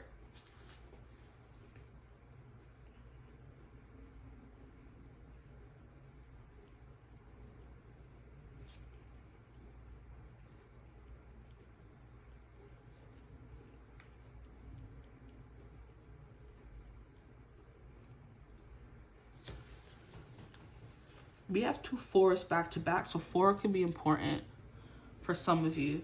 44, maybe some of you are 44. And then we have the King of Wands, yes. So this is someone who has like a very commanding, open presence. I'm hearing a deep belly laugh for some of you. This is definitely someone who, if they wanted something, they went after it, and they want you to do the same as well. Because there could be something in your life that's keeping you trapped or tied down. It could be fear, you know. It could be fear of the unknown. Fear of doing things you haven't done before. And they're telling you, like, now's the time. It's better late than never, especially if you are 44 and you're thinking, I'm too old. Like, no, you're never too old to follow your dreams. At 9 of Cups. Yeah, that could be what they're telling you to do. They're telling you to follow your dreams and go after what you want. There could have been specific dreams you talked to them about, whether this is a maternal figure or a lover, it doesn't matter. For some of you, I'm also getting a child. This could be a child that passed on. And they're telling you, I'm happy now, I'm free now, it's okay. I want you to move on and get everything you ever wanted, you know? Don't mourn for me, don't cry for me, you know? I didn't want to say that, but I'm not sure. I don't want to give a bunch of mixed messages, but there's a lot of people that could be watching. So this is a maternal figure, a mother, great-grandmother, grandmother. This could be a lover that has passed on, or this could be a child that has passed on, okay? And they're telling you, don't worry about me, I'm happy and I'm free now. I want you to move forward with your life and stop staying stuck. Go follow your dreams, you know what I mean? Go build that life you've always wanted. It's okay for you to try for another child and have another kid, you know? And like I said, if you've been having fertility issues and you've lost a child, this is your omen. You will be having kids, at least 1 to 3, okay? Just wanting to say everything that's coming through so everyone feels seen and heard, okay? 4 of Cups, there's something here about apathy. You're not living your life to the fullest.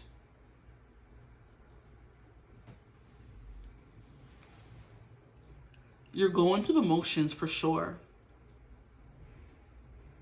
And it could have been you went from someone who always went after what they wanted to going through someone who's now just, you know, a shell of who they used to be, and now just going through the motions for sure. And why does it look like this is someone who's like trapped on a cross? Like, it's like, it looks like a body, and this is the head along my head, I know.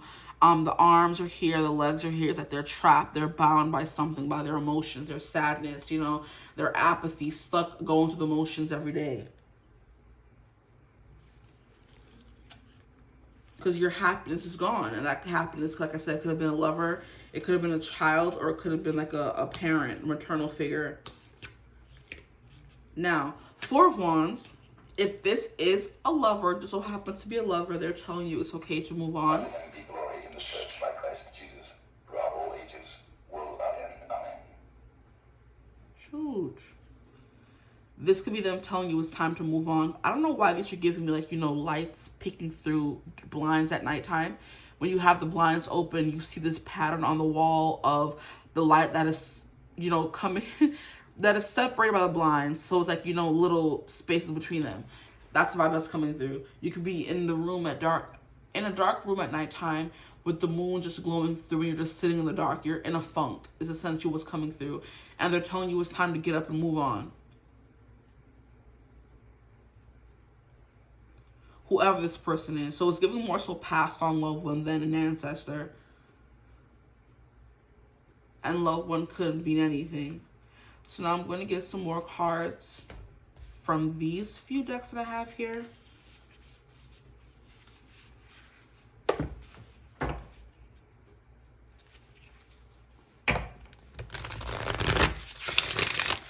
They want you to go after your dreams, chase your every desire is the vibe that's coming through. Fearlessly, relentlessly, chase that bliss. So please, Spirit, who is this ancestor and or loved one? And what do they need my group to know? Wow, how rude. All these plastic cats. Relax. Like, I swear, my OCD tendencies can never be happy when I'm doing these readings because these cards be flying any and everywhere. And I'm like, nobody wants to see crooked cards. I'm sure y'all don't. I'm trying.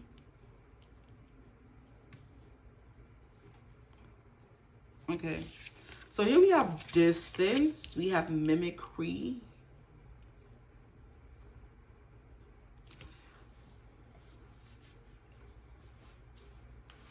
Gonna get some cards from this deck as well. Just give me a second.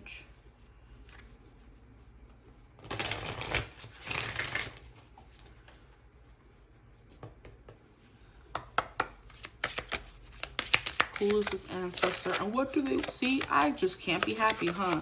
And what do they want to say to my group twos? Thank you. I'm like, I can never be happy, huh? No, hush up. That this person could have used that a lot. Hush up. And look at how we have a lady with her baby. Yeah. There's something here about that. Okay, so distance. And look at, don't tell me these things don't look like gravestones. Hold on, let me get up for a second and make sure it's straight. I knew it wasn't.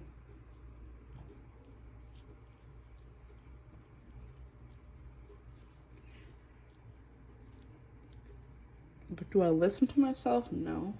Okay, cool. I feel like one more card could fit here. Let me get one more card for my group twos, please, Spirit. Group twos. What does this ancestor wish to say to them?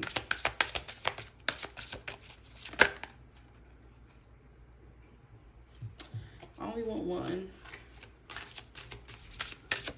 Can I get one, please?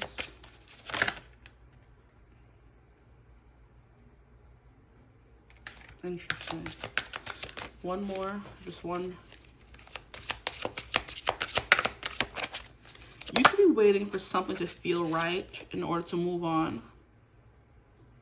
This one feels right to me. Okay, so we have shape-shifting. Transformation is not the loss of what once was. It is the evolution of a more powerful self. So you are, like I said, a shell of the person you used to be. You're wearing a mask, pretending everything's okay, but everything is not okay. And they're telling you it's time to move on, like I said. No more mourning, okay? No more using their loss as a reason to stop living is the vibe that I'm getting. Ooh, they in your business heavy. They said no more using my loss as your reason to not live and to not move on, to not be happy. People use grief for all sorts of excuses to not live or travel or move on with their life. And that's kind of the vibe this person's giving me that you're using when it comes to them. Like, oh, my mom died, so I can't. The same way, and to make it even like not even so serious, to make it even funny, how people, black women in particular, I mean, you don't have to be black to have had a perm, but for the reasons why black women use for not having long hair down to their butt or whatever is, my hair stopped growing because my mama gave me a perm when I was 10 years old. Like, and now you're 30, so 20 years done passed, you haven't found out a way to grow your hair to your butt yet? You using that old, tired excuse? You know what I mean? And like I said, that's me making light out of the situation. It's not funny if it is someone who you've lost and you've been struggling to get over their death. I'm sorry, like I said. But to bring lightness to it, like in the community. My hair can't grow long because my mama permed it when I was so and so and so. Like, that's making light of the situation. But it's also like trying to give up, place blame on someone else and not take any accountability. Yeah, when you were 10, ma'am, Miss Ma'am, you're now 30 something. You haven't found anything in that amount of time to help you grow your hair out? No, I don't want to hear it. You know what I mean? It's giving excuses. Why can't I get up and travel? Oh, because this person wouldn't want me to be happy because they weren't happy when they were alive and da-da-da-da. No, that's not how it works.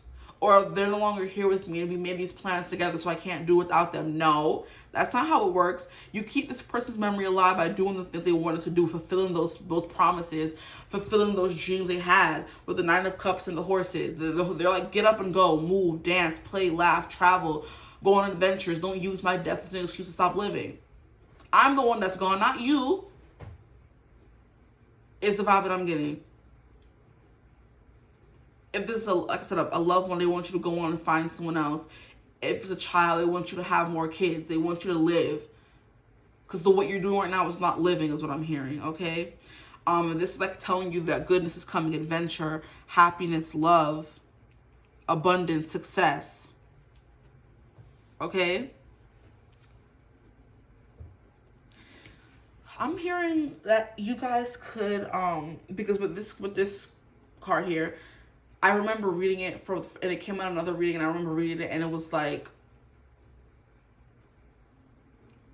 how crows can sometimes take on the voices of people that we know to get up to, I don't know, let me read it in the book. But basically, they can mimic certain sounds to make us feel comfortable. So there could be something here about you maybe watching old videos of this person to keep their voice alive. You're clinging unhealthily to their memory is what I'm getting. There's a healthy way to grieve. There's an unhealthy way to grieve. You're grieving in the unhealthy way.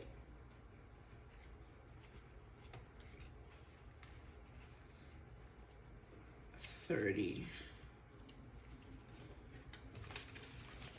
The crow's call was so human-like that it convinced the dog that its guardian is calling out. Although most cases are found within domesticated crows like parrots, crows have an ability to mimic sounds from voices to sirens. Mimicry may arise in a reading if you need to consider if someone is putting on airs or is pretending to be something that is not genuine. On the other hand, it may be you that might benefit from a little mimicry. Sometimes we need to fake it until we make it and project a persona that is not our own to get a foot in the door. But be cautious. The truth may come out and you may be required to prove your authenticity. Mimicry may also indicate that someone is trying to sound or pass themselves off as something other than themselves to gain favor or your attention. You may need to ask yourself if this individual is showing you their authentic self or simply pretending to be something you find more attractive. Interesting. Now, of course, all that applies. All of those things apply. But what I'm getting mostly from this is the whole fake it till you make it. If you feel like life is not going great, become the person you want to be, even if you don't think that person is you. Fake it until you make it. Fake it and pretend to be that kind of person until you are. Pretend to be happy until you are. Pretend to be a dancer until you are. Pretend to be successful until you are. Pretend to be a traveler until you are. Fake it till you make it. But there's also something here about you may be hearing this person's voice still. Because I was having a conversation with one of my friends, my best friend actually, And we're talking about how sometimes when you're walking down the block, you hear your name and it sounds like somebody you know. You know this person, or else you wouldn't turn around. You know the difference between someone saying your name who's a stranger and someone who said, but I mean, if this person knows your name, they're not a stranger. See? Exactly. Boom. I'm trying to explain myself. If someone knows your name, they're not a stranger. So of course you hear someone saying your name. Oh, I know that person. You turn around. And then sometimes we turn around and it's not that person, you know? And there was like a story she was telling me about how someone said they had heard someone say their name. They turned around and they were this close to being shot by a bullet, you know? And if the person hadn't heard their name and they hadn't turned their head, they probably would have been shot. I don't know what story it was. Then I also brought up the fact that I was talking to another one of my guy friends who was in the military, and there's many stories about an archangel Michael coming to save them on the battlefield, and it's like a soldier coming and picking them up and taking them along the way. And when they come to, they're like, "Where's Michael? Where's the soldier Michael?" Like, who? The soldier Michael who came and helped me make my way here, find my way here. Like, there's no soldier Michael in our ranks or whatever. And it's like, people think it's Archangel Michael coming and helping lost soldiers when they're dying on the battlefield, find their way back to the rest of their, I'm hearing command or infantry, whatever. They're finding their way back to their people, their camp. And they're hallucinating it as being a person, and it could very well have been a person. Or, whoever you need in that moment. Because as a soldier, when you're dying, you need another soldier to come and tell you, hey, we can do this. Let's get up and walk. And it could be a hallucination. It could be a real person. We may never know. But that person helped you get up and find your way somewhere. They helped you find your way back to civilization. And then it's also giving me how, hold on. Because I had it and then it left. That movie, Adrift, yes. The most ghetto movie I've ever seen in my life. It's a spoiler alert, so if you haven't seen the movie, it's with Shailene Woodley and Sam McClaughlin, I believe.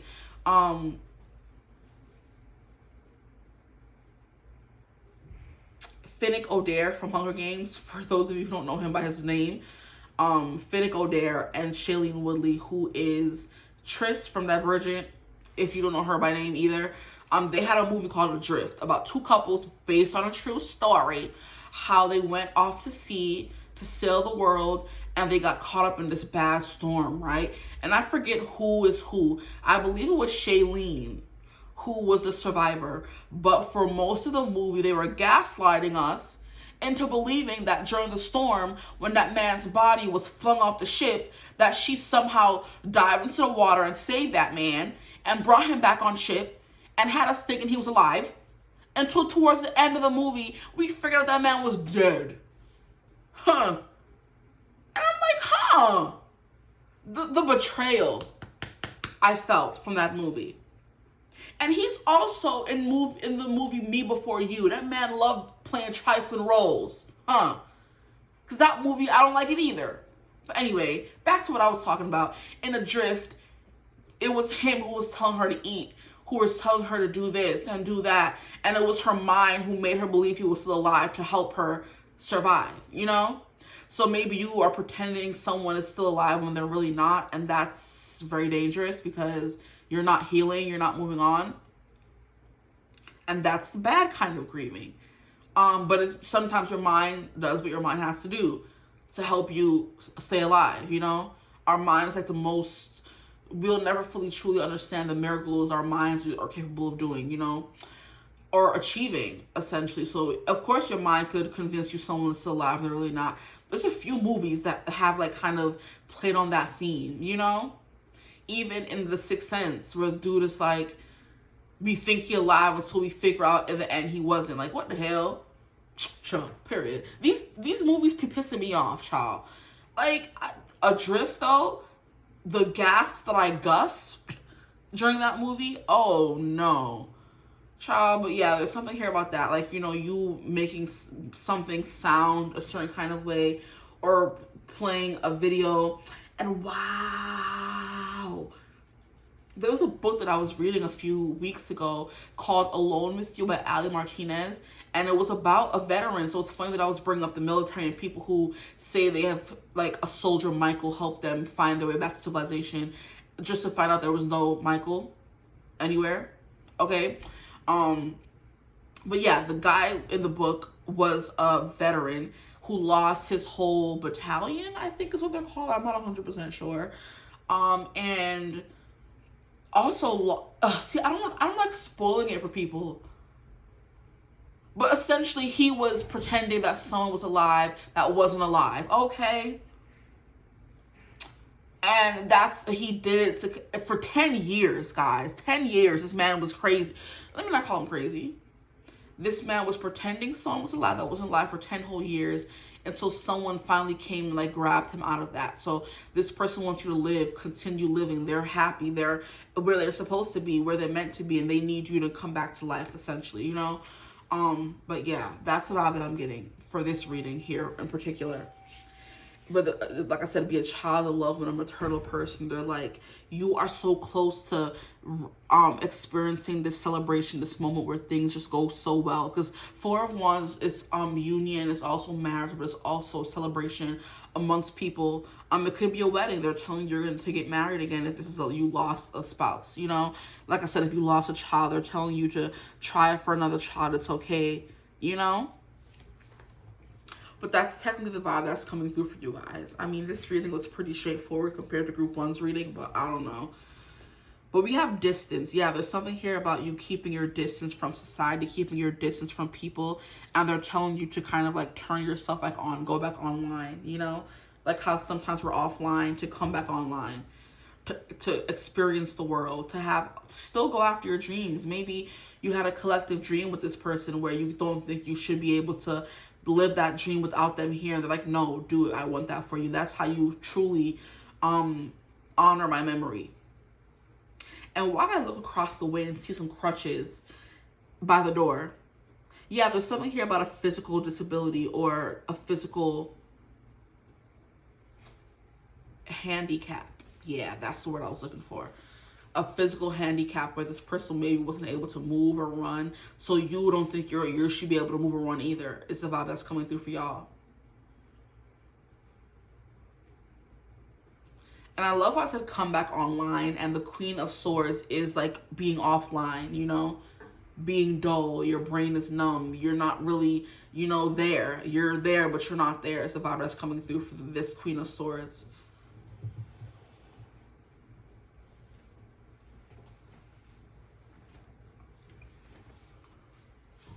Sorry, I know. Well, I keep stretching. Okay. Ooh, and see, we have kitchen witchery. Abundance flows easily and effortlessly into your life. Be in gratitude. That rabbit coming through. With the harvest witch, what sacrifices have you made for the greater vision of what is to be? What sacrifice have you made for the greater vision of what is to be? There could have been something here about you sacrificing certain things in your life or you continuing to live. Like, okay, so I'm getting the example of someone who had a handicapped spouse, right? And there were certain things they weren't able to do because their spouse wasn't able to do it. Now that that person may be gone, they passed on, or maybe you're not with them anymore, you're still living that same way when you don't have to anymore. You don't have to. You can move on and live your life in a different way, but you're staying trapped in this mentality of, oh, this person can't do this anymore, so I shouldn't be able to either. They can't eat hamburgers, their favorite food. Oh no, so I can't eat hamburgers. It's like you're making sacrifices still for something that you don't have to make sacrifices for anymore, you know? And it's like a mother making sacrifices for a child, not living a certain way, not going out, not having fun, but the child is not there anymore. And there's no need for you to sacrifice those things. The way parents don't eat sometimes so their child can eat. You know, something like that is coming through. But shape-shifting is saying that becoming someone new is not ridding someone or forgetting someone's memory. It's just becoming a different version. It's evolving. You're still that same person, but you can still be that person. So it's like, you know, how they say, how do you become a parent with no child? Are you still a parent? Even if your child is not here? Yes, you still are a parent. You just have to adapt to a new normal of still being that parent, honoring. And that, oh my gosh, bro, that is what was happening in that book. I don't care, I'm spoiling it for y'all, because y'all probably not going to read it anyway. In that book, he was pretending his daughter did not die in a mall shooting. He wasn't able to save her. And he was in the, and we did not know. It's like, I'm telling you, pulling the wool over your own eyes, because, or the author, you know, pulling the wool over your eyes. Because in the movie, we ain't know that man was actually dead. They made us think he was still alive. In that book, he was having like, he was scared to go outside and interact with the world. So every Wednesday, he would talk to his daughter before she went to school. And in the end of the book, we ended up finding out that he was just playing recordings of her. And we thought he was talking to his actual daughter, but he wasn't. Like, what do you mean? You know what I mean? For 10 years, he did not clean it up. He was replaying videos of her. He refused to come to terms that she was not here anymore. Until he met the mother of that child 10 years down the line, and she helped him heal again, you know? But he would have these Wednesday rituals where he would wake up, talk to his daughter, who was not actually there anymore because she passed, and we didn't know until the end of the book. And I'm like, what the hell is going on here? Anyway, and he had to figure out how to live with being a parent and having a child with them no longer being there. Like, what is that? You know? They're also like, for kids who grew up their whole life with parents, like, you're living your life with no parents. Like, who do you go to when you need help? It's like you have to exist in a new way. And it's funny because I was talking to a friend, like, it was probably a year ago. She had lost her father, and she was like having a hard time with it, and she was going to school and, like, you know, being really different. And one thing, like, one of her friends or like her principal, her boss or whatever told her is, you're never going to get used to it. It's kind of like you're getting used to being you're a new person. You're now a daughter with no father. You have to now move through life as a child with no father to turn to. That is a completely different person than who you were as a child who had a father to turn to. Now you don't have a father anymore. And that's a new normal you have to get used to. And that's what's coming through here. Like, how do you get used to being a daughter without a father or a mother, a wife without a husband without a wife, a parent without a child? How? How do you get used to those things? You can't. It's very hard. And I understand how that man turned to Delulu. You know, she's still here, of course. He didn't change her bedroom. He didn't do anything. He was living in the past for 10 years, which is very dangerous. And it was very dangerous to his mental health. So that's something that's coming through for y'all. But the end of the tunnel is coming through with the Four of Wands. Happiness is coming through again. But you have to claim it for yourself.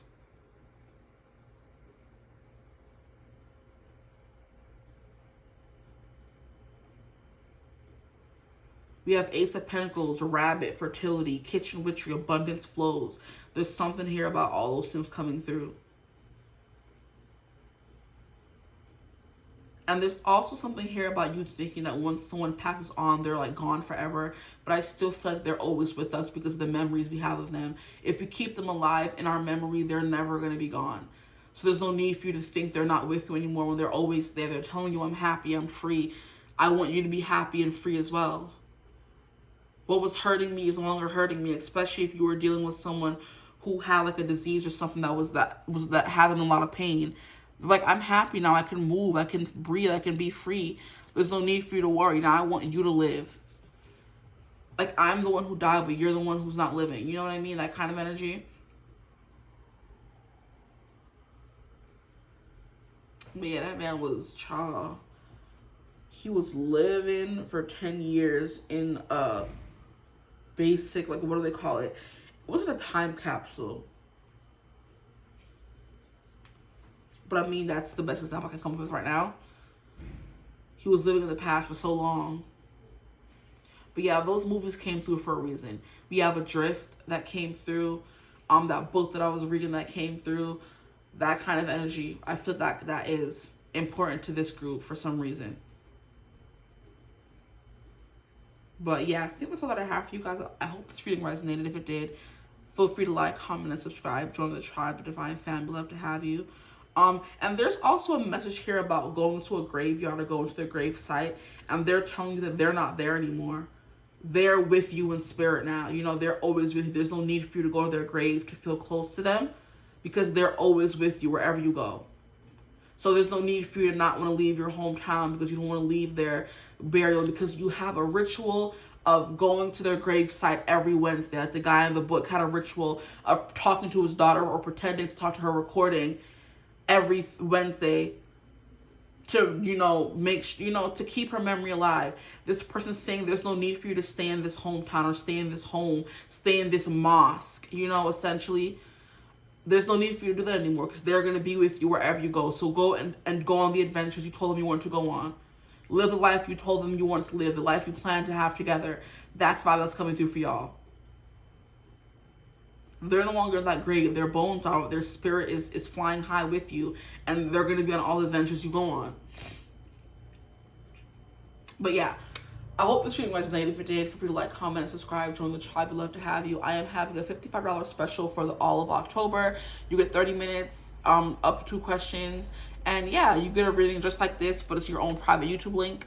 If you have any more questions, you want to book with me, email me. But I hope you're having a beautiful, wonderful day whenever you watch this reading. And as always, I will see you gorgeous people in the next one. Bye. Hello, my gorgeous group 3s. Welcome to your reading. If you chose the cheetah, group 3, or the number 3, then welcome to your reading. Today we're going to be getting into what ancestor and or passed on loved one wants to get in contact with you, and what do they have to say, what messages they want to relay, essentially. So I love how your group 3 and the cheetah is 3. Love it. But we have fire energy here, and there's something very scary, very huntery about this person, about this ancestor or loved one coming through.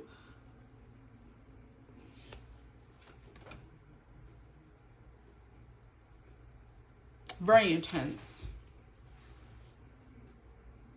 Very intimidating. So this person could have been someone who's very intense and intimidating when they were alive, whether it's someone you've met before or someone you haven't met before. In these readings, if it comes to an ancestor, most ancestors we haven't met before. Some we do know of, we've heard stories of, but most of them we have not met because they're so far back in our lineage. If this is a passed on loved one, make sure to take what resonates, okay? Do not force anything to fit that does not fit, okay? That's not this kind of reading. I feel like I have to do 4 piles for a reason. I'm not the biggest fan because 4 piles are so long. Especially since group 1 and group 2 have been about an hour long, 50 minutes each. So I'm just like, buckle in. If you're here for a reason, you're here for a reason. Stay to get all the messages. I am having a $55 reading special right now for the month of October. It's $55 for 30 minutes, up to 2 questions. You get a reading just like this, like you're having a regular reading with me, but it's your own private YouTube link.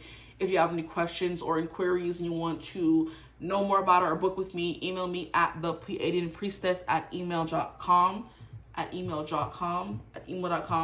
All the information you need will be on my community tab, the post that I made about it, or my emails in the description box below. You just email me and voila. But here, now, someone who was a hunter is the vibe that I'm getting as well, for sure. Like, because I'm hearing like hunter and gatherer, so it could have been someone who's like that far back in the lineage when we were still out there killing our own animals, you know what I mean, and finding our own food and cooking it by the fire, and there was no seasoning, and there was no marinating, and there was no pot, and there was no refrigerators, and that kind of vibe. This person comes from those times, okay? When we still had to hunt for our own food and hold our own against these vicious animals in the wild, you know? That's the vibe that I'm getting. I do want to get one more card to see if the energy comes through again, or if we're going to get a different energy. So I'm going to pull another card from this deck.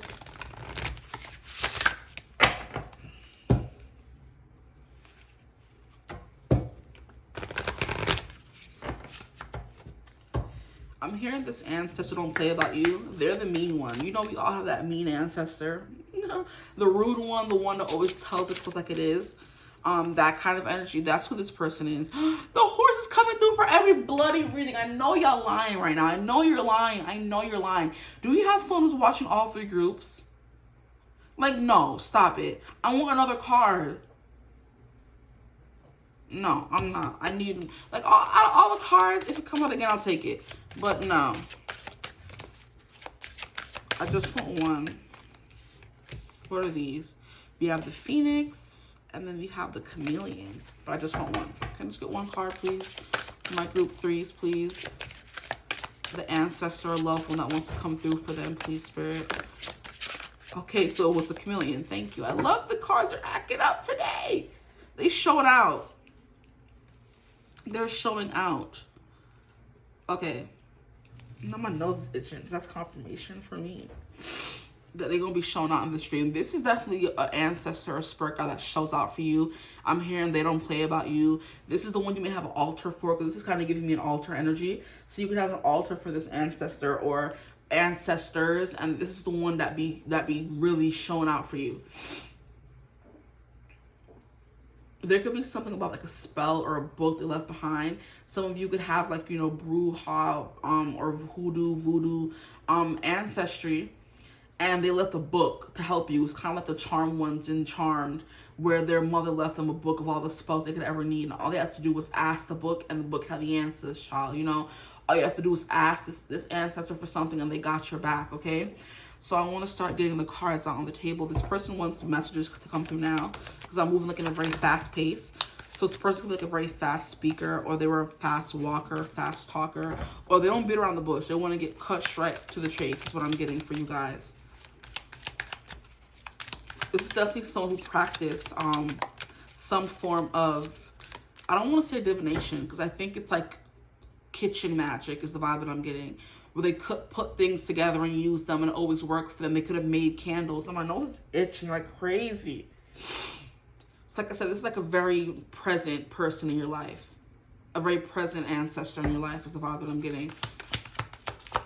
So this could be the energy you may feel the strongest when you connect to an ancestor or spirit guide. I'm not getting a gender. And I was getting those very strongly for group 1 and group 2. I'm not getting a gender here. A chameleon is like someone that constantly changes to fit into their environment, to stay safe. And this is a hunter, and predators cannot be detected. They're the ones. Excuse me, there better not be nothing up in this house. Hush. I'm hearing stuff move. Unlighted. Yes, this person could literally make things fall over in your house and do things, and you know what I mean? So that you can know that they're there. You know, they are very boasting in that kind of way. Like, you're not going to ignore me. I'm going to show you that I'm here for you. You know what I mean? Yeah, but predators and chameleons, they have one thing in common. Chameleons can hide really well, and cheetahs can hunt really well. They can run really fast, you know? They're getting their prey. There's really an animal that can outrun a cheetah. They're one of the fastest animals, you know? So this person helps you manifest things really fast. It's also the vibe that I'm getting. But yeah, I do think there's like a book or a manifesto or something they left behind for you guys that could have been passed down through generations. That's what I'm getting. This is giving generational, where it's like when you reach a certain age, they give you each person in the book, or it's passed down the maternal line. And as I'm saying that, we have the 6 of Cups, which is past energy. As it goes down the maternal or paternal line, when you reach 18, you get this book, and you are introduced to the whole, you're a wizard, Harry. You know, you get that whole spiel. You can either use it, or you can either not use it. Is the vibe that I'm getting. But very strong roots, very strong sense of identity in your line of people in your family. The energy is still very active. It's not giving me the vibe of someone that like it fell off, where they passed down the book and nobody used the book. It's giving the book is still living. This person is still living through the book they left, which is why their energy is still very potent. And it's also giving me how I was watching a reader that I used to watch her a lot on YouTube, and then I feel like she kind of disappeared, and she just popped up recently back on TikTok, and I'm like, oh, my girl, I forgot about you. You my girl. Tame Mystical Mermaid. I do believe she's here on YouTube still, but her videos won't pop up for me as much, but I do love watching her on TikTok. And she was telling stories about her great-great-grandmother who she didn't meet but was still alive when she was alive. But she just like died a little bit after she was born. so she didn't get to know her, but they were alive at the same time, and how she was like a witch or something, and how her energy is still very active, or was very active in the house that she grew up in, you know, and how when people came over, how things would move and things would fall. That was kind of like her grandmother protecting the people in the house, saying this person isn't good, get them out of here kind of energy, you know? So like a still very active ancestor, passed on loved one in your life, you know, because their memory is still alive. And that's kind of the vibe that was coming through with, I'm hearing the movie Coco, where if you didn't end up on the ofrenda, okay, in the afterlife, you would disappear completely. You would cease to exist. And that's who we came to find out was, what was that boy's name? Milo? No. Miguel? Maybe.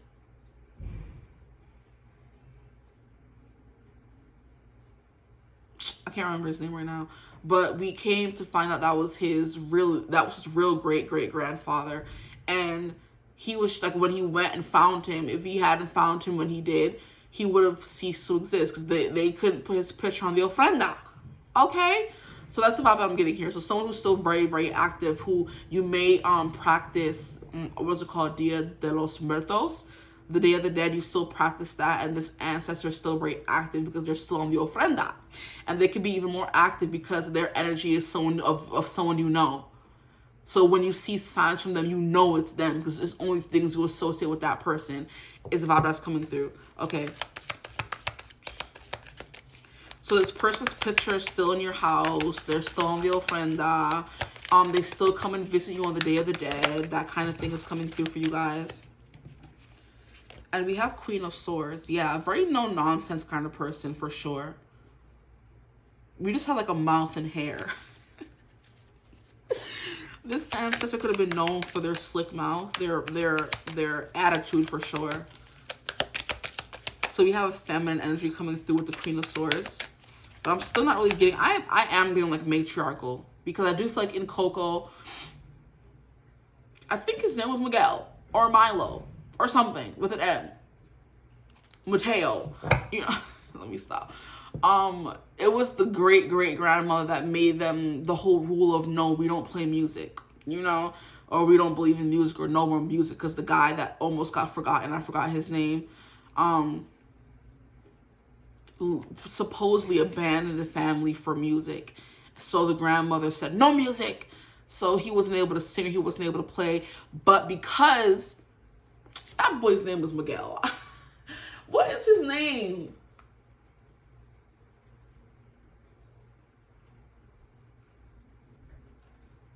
I'm so annoyed that I can't remember his name. It might be Miguel or Malo, I don't know. But because he was so big on music being a part of him, his ancestor came through most in him. So you could be the most like this ancestor coming through, which is why you guys connect in that kind of way. Because Malo was it's not his name. His name was Miguel. I don't care. I'm pissed. I'm gonna stop. Let it go. Because he was so into music the way that ancestor was, he was able to bring that ancestor back to life. So this person lives vicariously through you, because you are most like them, and they love to see their little quirks or personality come through in you. You know, you could be the oddball out in your family, and people are just like, why are you like this? You know what I mean? Or you're so unlike everybody else, or you remind me of how my mom used to be, how you never met her but you're just like her, is the kind of vibe. That's what my mom used to say to my sister. She turned out just like our father. He wasn't in our life, but of course she knew that man, because she had to have known that man to have kids with him, right? You know, in some kind of way. She would tell my sister all the time, you've never met that man a day in your life, or you didn't grow up with him, but you act just like him. It's crazy. And I'm just like, it's crazy. It's that whole nature versus nurture thing, how people just turn out a certain kind of way, no matter what kind of family they come from. No matter how loved they were, they turn out miserable. No matter how miserable they were very loved, you know?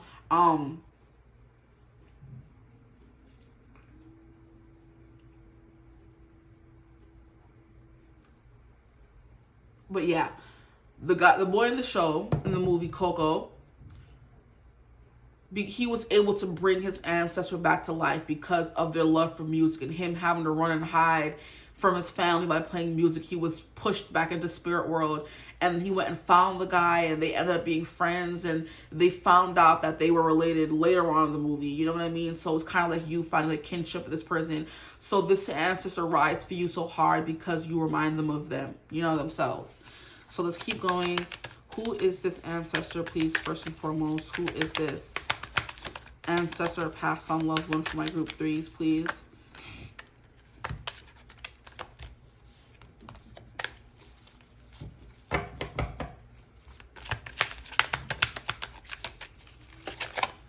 Group 3s, please. Who is this ancestor, passed on loved one? I'm hearing a fierce protector, mama bear, papa bear kind of energy. And then we have the hermit. Yes, giving like black sheep of the family, someone who went off on their own to find enlightenment, and that's why they have that manifestor book, because they're the ones who have found out all the power. Because certain spells and things like that, and how you know to use this amount of this and this amount of that, is because you have to practice it. You have to you have to hone those skills in order for you to write them down and pass them on. It's kind of giving me the Harry Potter and the Half-Blood Prince, the way Snape left that book behind full of spells that he crossed off and said, no, instead of using this amount of this, use this amount of this. And Harry ended up being the most advanced in his class because of like the manifesto, the spell book that Snape essentially left behind, and he became the master of spells. You know, not Horace Slughorn, Snape, you know? So yeah, that's how that's coming through. And look at how we have them putting all these potions together. So potion making is definitely a vibe of this ancestor or passed on loved one. I want to say spirit guide as well. So this could be a spirit guide too. But I'm getting like familiar vibes. We have Queen of Spheres, which is Queen of Pentacles, so like a motherly figure, like I said, matron or matriarch on the mother line is how you may know this person or how you're associated with her or him.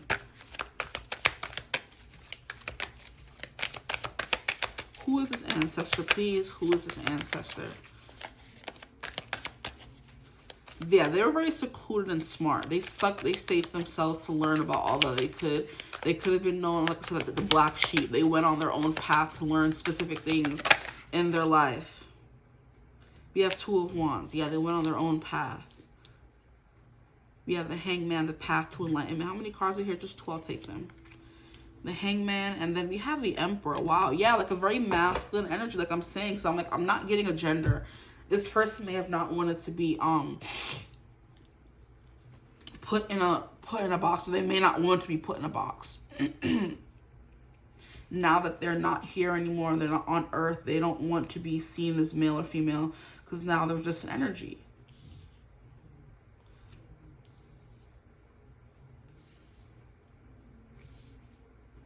But yeah, someone who was very much like on their own, in their own head.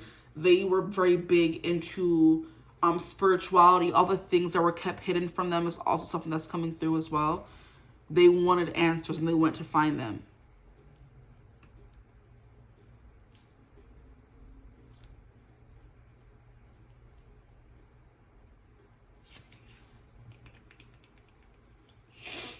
Why is my nose itching so bad in this reading? This is crazy. We also have a lot of major arcana so far. This is the most major arcana we've gotten so far since I've been doing this reading. So yes, Queen of Swords, someone who's very spunky, someone who's very quirky, someone who went on their own way, who went off the beaten path, you know, and that's been coming through a lot. And I do feel like the ones who do come through, or who are coming through, are the ones who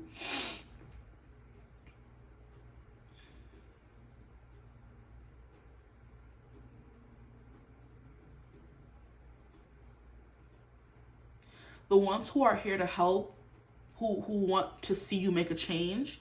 The they're probably like, yeah, it's giving like your most powerful ancestors is the vibe that's coming through. Because we have a bunch of ancestors, but not all of them were powerful or had any kind of power or any kind of wisdom to share. So there's no need for them to be coming through in the afterlife, because they essentially can't help you with nothing, child. They didn't go through anything. They didn't overcome any obstacles. They didn't come, live life gaining any wisdom at the end. But this person here definitely did.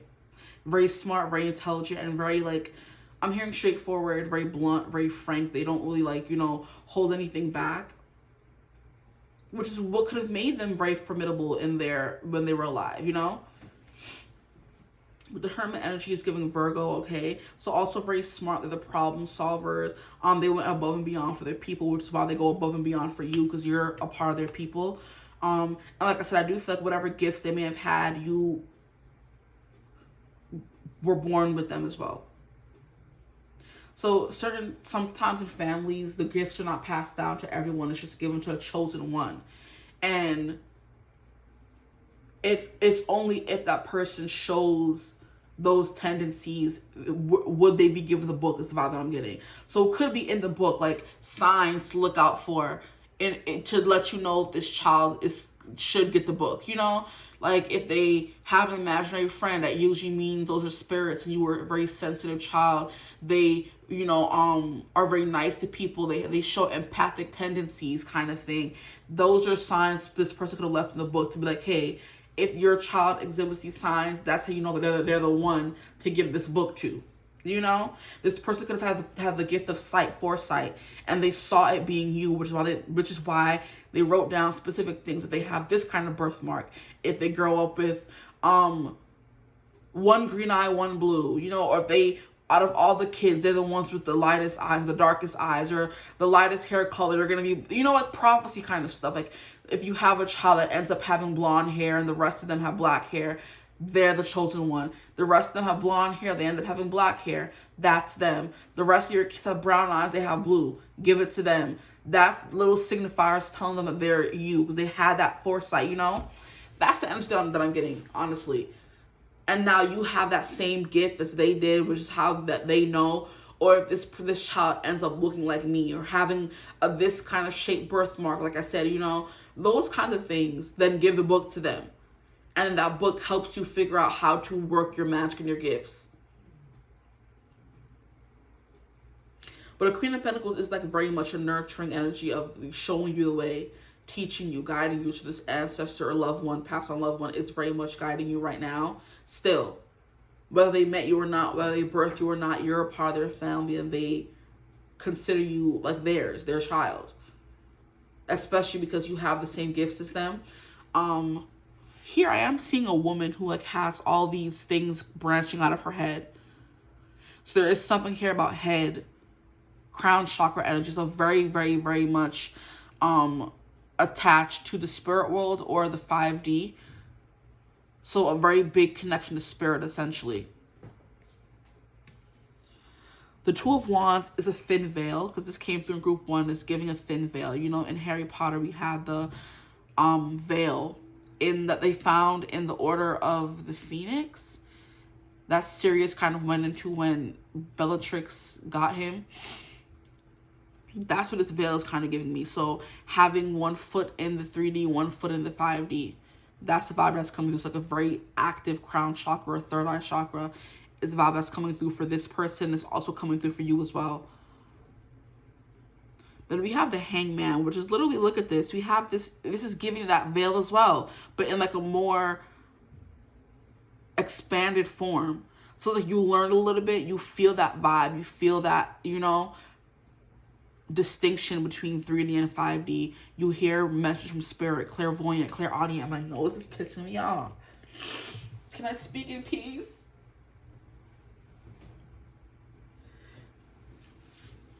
Clairvoyant, clairaudient, claircognizant, all of those things. And the more you develop those abilities and go into stasis mode, because the Hangman is going into a mode of having to learn certain things. So going into a break, going into a pause, going into stasis to learn. That's why that's coming through here. This person's hung from this cliff right next to spiritual world kind of energy. Maybe there's like a specific site or a specific house, like I was talking about Tay Mystical Mermaid and her grandmother, how her grandmother never left the house. and she's still there protecting houses and making sure that the right people and the right energy stay in her house. Which is funny to me. Because can you imagine being passed on and you still in the house making things fall? Like, what are you doing? Like, please. So yeah, like higher enlightenment, being able to see energies and spirits and things like that is what this is giving me. So something about eyes, third eyes, and crown chakra, and seeing energies and ghosts and ghouls and stuff like that. This person could have been like a, what do you call it? It's giving me kind of like Buffy the Vampire Slayer, a vampire hunter or something. They were out there slaying demons, exorcists and stuff like that. That's what this person's giving me. Casting spells and making potions to, you know, get those negative energies out of people. That's the energy, like a very powerful person. And then we have the Emperor. So yeah, what do you mean? A very powerful person. They were always in control. They always had the answers. They were always becoming who they needed to be in order to receive the outcome they wanted. It's like many, very multifaceted, very multi-talented kind of individual. I realized that I'm getting so stuck in this person's energy that I'm forgetting to pull more cards. So let's do that right now. My group 3's Ancestor. I keep wanting to say Spirit Guide. Wow, that's weird.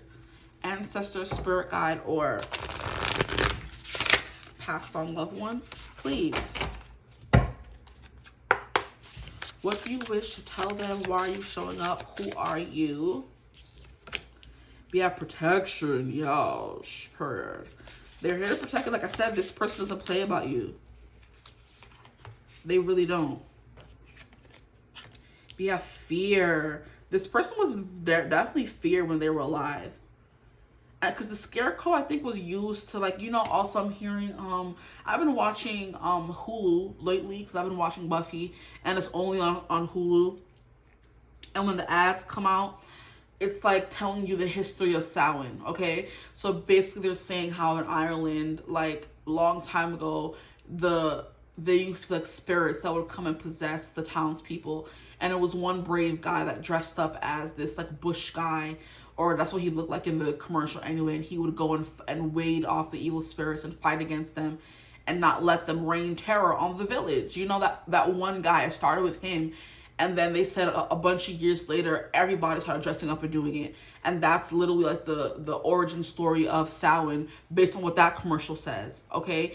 And then it's like an ad, come celebrate Halloween in the place where Halloween originated kind of vibe, you know? But basically it was one townsman who dressed up as like a scarecrow-esque kind of figure because he was made of straw. And to go and scare off the evil spirits who would come and terrorize the city when, you know, the veil was extra thin. And it started with him, and then everyone started following in his footsteps, essentially. So it was like, you know, he was the, you know, witch hunter, you know what I mean? That kind of thing, you know?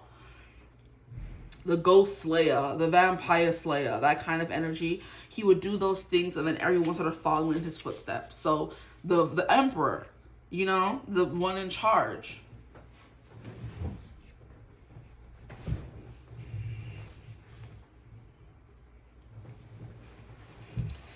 Okay, here we have perspective, we have risk, and then we have play. Yo, my nose is itching crazy, guys. I don't like this. Because it wasn't doing all this in group 1 and group 2, but it just keeps itching. Oh boy, sorry if y'all hear all that, because I gotta re-rub my nose. I can't do all this. Okay. The Emperor, like I said, someone who's definitely in charge, is giving big Aries energy, big, like I said, aggressor, fighter, warrior energy is what's coming through for this ancestor in particular, or passed on loved one, or spirit guy, whatever.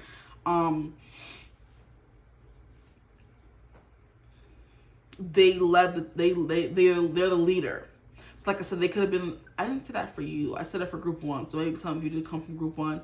It's the first person in your line, in your lineage, the first person who became a witch. The first person who learned about their gifts. The first person in your line who had these gifts. And they passed it down onto you. It could have skipped many generations. and this person was waiting for it to kind of, and it's funny how I said vampire slayer, because each generation had a vampire slayer. And it was only one girl in all the world who became the vampire slayer, who had to go and fight these. And the one thing about Buffy is she wasn't just fighting vampires. She was fighting demons, witches, people who possess people, zombies. She was fighting everything in that show. So it was like, you're just a heebie-jeebies fighter. If that makes sense. You're fighting all those things that go bump in the night. And that is your lease in life. That's what you're here to do, to help people find guidance or to scare off these spirits from people. And that's what you're here for. And this was the first person who ever inherited those abilities, who had to learn everything about it, the way each Slayer in Buffy the Vampire Slayer had. And it's funny how I brought it up and I was using it to, like, I'm watching Buffy and the ads that come on when I'm watching it explaining Samhain and where it came from, just to have like a full circle moment and me to bring up Buffy and how Buffy always had a watcher. Every Slayer had a watcher to kind of tell them about where it came from. And I'm pretty sure they read it in a book, because Giles was very big on books in Buffy the Vampire Slayer. So it was passed on from his family. He said his father was a watcher, his father's father was a watcher, and it wasn't until he was like 10 years old his father sat him down and told him he was going to be a watcher as well. So yeah, something that's been passed down from generations. And there's a book, I'm pretty sure. There is something that is only probably word of mouth as well. And not everybody has access to this information, especially if it's only passed on by word of mouth as well, or by one book. There wasn't copies made of this book. It's only one book. It could have been, updated or, brought to in a more durable book, but all the spells and kitchen things and abundance and prosperity spells or banishing spells, all those things have been passed down in this one book. And then when one person got that book, they added to that book. And now when you get the book, it's a nice full stack. You know what I mean? It's a nice full stack you can read through and find out all these things, because it's been passed down for so long. It's come through many hands, But this person coming through was the first one, which is why I was getting so back in the day, the first hunter and gatherer, kind of energy.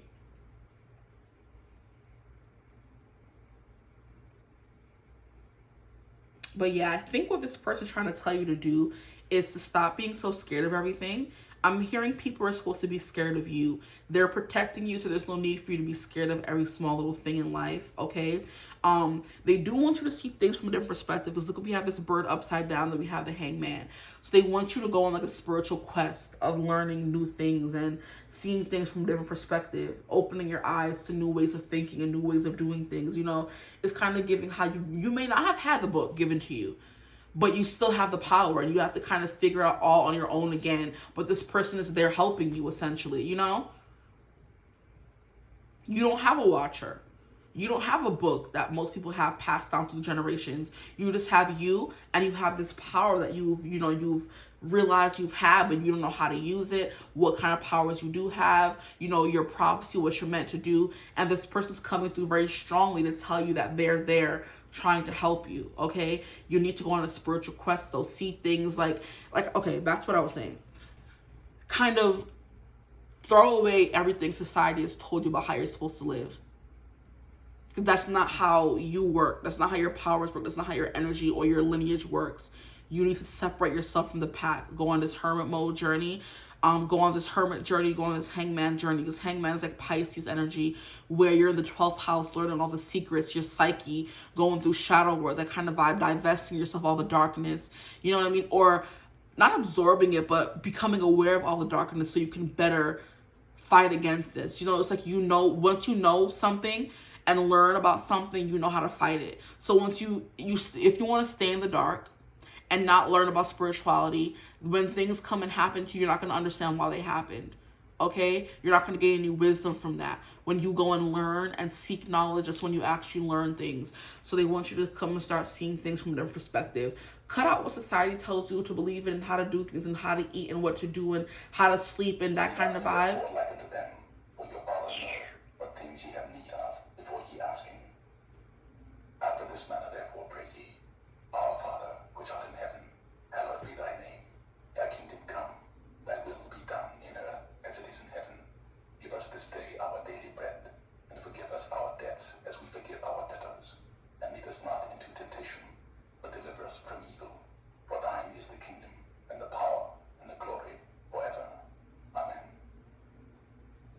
shoot. Yeah, this person has a lot to say because that clock went off in group 1 and group 2, but it was like only for a few seconds. This one went on and on, said the Lord's Prayer and everything, okay? So, yeah, there's something here about that. Maybe protecting yourself more is something you need to do. They want to teach you how to do that, but you have to get in contact with them. But in order to do that, there's risks that need to be had. They also want you to play more around with your gifts. Don't see it as a bad thing, you know? Is the vibe that I'm getting as well. I do want to pull some cards from this deck here. And then I want to read about these 2 cards. But this person just like very like, they know what they came to say. They have a specific message. They've been waiting for you to ask this or ask about them or get to know them more. So there's something here about you needing to go back to your roots, figure out who this person is if you don't know who they are. Here we have coven. Find a coven. Wow. I love the synchronicities. Group 3. What do you have for my group 3s? We have wool. And I want one more card. We have 44, so protection coming through again. This is 4s of protection. Here we have autumn equinox, and then we have tea magic. Interesting. Very juicy. But yeah, they want you to take more risks. There's no reward without risk. Okay? No risk, no reward is essentially what's coming through. They want you to know that you're the predator, not the prey. Okay, like I said, you're supposed to go hunt down these energies, or you're supposed to grab life by the balls in some kind of way. You're not supposed to live how, like I said, society is telling you to live. You're supposed to truly and fully realize the power you actually hold. Okay? So first of all, before we even move on, let me read from the book. And then I'll read these cards for you guys. So we have 3, the cheetah. Which is fire. And you guys got fire for both. Yeah, like I said, this person don't play. They definitely do not. Fire. The cheetah is 63.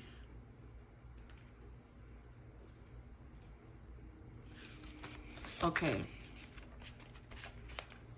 The cheetah is a large wild cat known for being the fastest animal on land, capable of reaching speeds up to 80 miles per hour.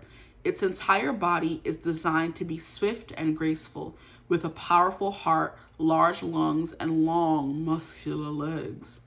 It represents speed and swift movement as well as focused purpose, yes. If you need any of those things, the cheetah is a good animal to call on. Exactly. We have and focused purpose. You have to focus on your purpose and realize your purpose, first of all, is what they're coming through to tell you. You are supposed to be, like I said, a Buffy the Vampire Slayer type. You're supposed to be a Dean and Sam Winchester type, fighting off the forces of evil. That's literally what you're here to do, child. And that's what you need to learn and focus on and harness your energy to become, okay? Now, divination. This card means it is time to move fast. If you have been debating about whether or not to do something, the cheetah says go, go, go. No hesitation, no delay, just movement forward with your purpose firmly in hand, ready to achieve whatever goal you are working toward. It may also be an indication that there's an opportunity you might miss if you don't jump on it right away. Moving fast doesn't mean you shouldn't watch where you're going. Be swift but not reckless, or your goal might just slip through your grasp. So if there is something that you've been wanting to do and you've been thinking of doing, they're telling you to go, go, go. Because we have 2 lovers coming through here, there could be something about love coming through. But we'll get into that. There's something here about a lover or a purpose that you need to just go for. Maybe going back to school if it's not as mystical or woo-woo as spirituality. It's like going back to school, starting that new job, starting that business, like go, go, go, go, go. Nobody's saying there's not going to be obstacles. You shouldn't watch where you're going, but you have to start first, child. What do you mean? Okay, now we have message. Now's not the time to ponder. If you have been on the fence about something, the cheetah suggests that you should get up and move with purpose, chasing success in whatever endeavor you are pursuing. What parts of your life would benefit from speed and decisiveness? Do you need to dump some baggage so you can move forward more swiftly? Perhaps this message is telling you to get into better physical shape so you can move fast when you need to. Not that I'm calling you out of shape. Maybe there's something here about spiritual hygiene as well as, physical. Maybe you need to move more, go on hikes more, run more, something about that. physicality of it all. Because back then you was a hunter, okay? You was doing all that stuff, and now you're just like society tells you, you just sit at home and you don't have, you know what I mean, that kind of thing. No, you should still go hunting for your own food. You should still know how to do certain things. You should know how to get food first and foremost if you don't have grocery stores, you know. Depend on land and the earth is the vibe that I'm getting for you guys, you know. Now, 69, I believe, was the chameleon. Yes, the chameleon. Chameleons are a type of lizard known for their ability to change the color of their skin, both for defense by blending in with their environment and for communication with others of their kind. Scientists only recently figured out that it is done through the manipulation of tiny nanocrystals in the top layer of a chameleon's skin. Or maybe it's just magic. They represent adaptability, flexibility, and the gift of blending in when necessary. Okay? So yeah, there's energy here of you standing out and being, like I said, something here about you not getting caught. You being able to go incognito mode to get your prey, and incognito mode to, it's kind of giving me the energy of like attracts like. So predators know predators. Predators are not chasing after predators. Predators are chasing after prey specifically. Chameleons, they're hiding from predators very well, might I add, but they're also using this changing of skin color to maybe warn off other people of their kind, or to bring those people in. You know, so if you're attracting other witches as well, this energy that you have will bring those other people in. Because that's coven. Exactly. See? Now is not the time to stand. No, now is not the time to stand out. Instead, it might be better to fit in with the crowd while still quietly doing your own thing when no one is watching. Hermit, hangman. Pull back. Stop making everything so out there, and you know what I mean? Have something that's just for you.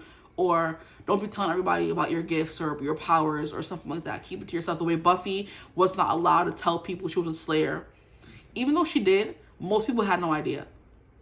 Only her inner circle kind of knew, you know? Okay, sorry. Perhaps the universe is telling you to go with the flow, adapting to your circumstances and being flexible in the face of life's many challenges. Be willing to change when things change around you, and you'll do fine. The message: are you being flexible in your attitude and approach to life, or are you staying just as you are, refusing to change even when change is for the best? It can be difficult to shift from one pattern to another, but sometimes being adaptable is the key to success. Okay? That's what's coming through for you guys. But that's the vibe that I was getting. Like, move forward and see things from a different perspective. Change your outlook on life. And that could be something. Take risks if you need to. You know what I mean? Or there's no reason for you to take risks. Play, have more fun, that kind of thing. So, covet. I am you and you are me. When we come together, we are always seeking. That's the vow that I was saying about you remind this person so much of themselves, which is why they're so active and they show up for you so vehemently, you know, or vehemently, however the word goes. Now, wool, you are woven within an embrace, protected, loved, and the familiarity of finally being home. Protection. This person's always there for you. I do believe you're able to find home wherever you go. Maybe you were meant to be a nomad, spirit, always traveling and going places, which is why they're telling you to get up and move and not stay in one place. Autumn equinox. Nothing is whole without the acceptance and acknowledgement of all. So there's no, okay, so it's kind of giving me, if you're denying a part of yourself, you're never going to feel whole until you completely incorporate that into you. Okay, whatever parts you may be scared of, parts you're not sure of, until you fully realize who you are and all the good parts, the bad parts, every single part, until you fully, what is the word I'm looking for?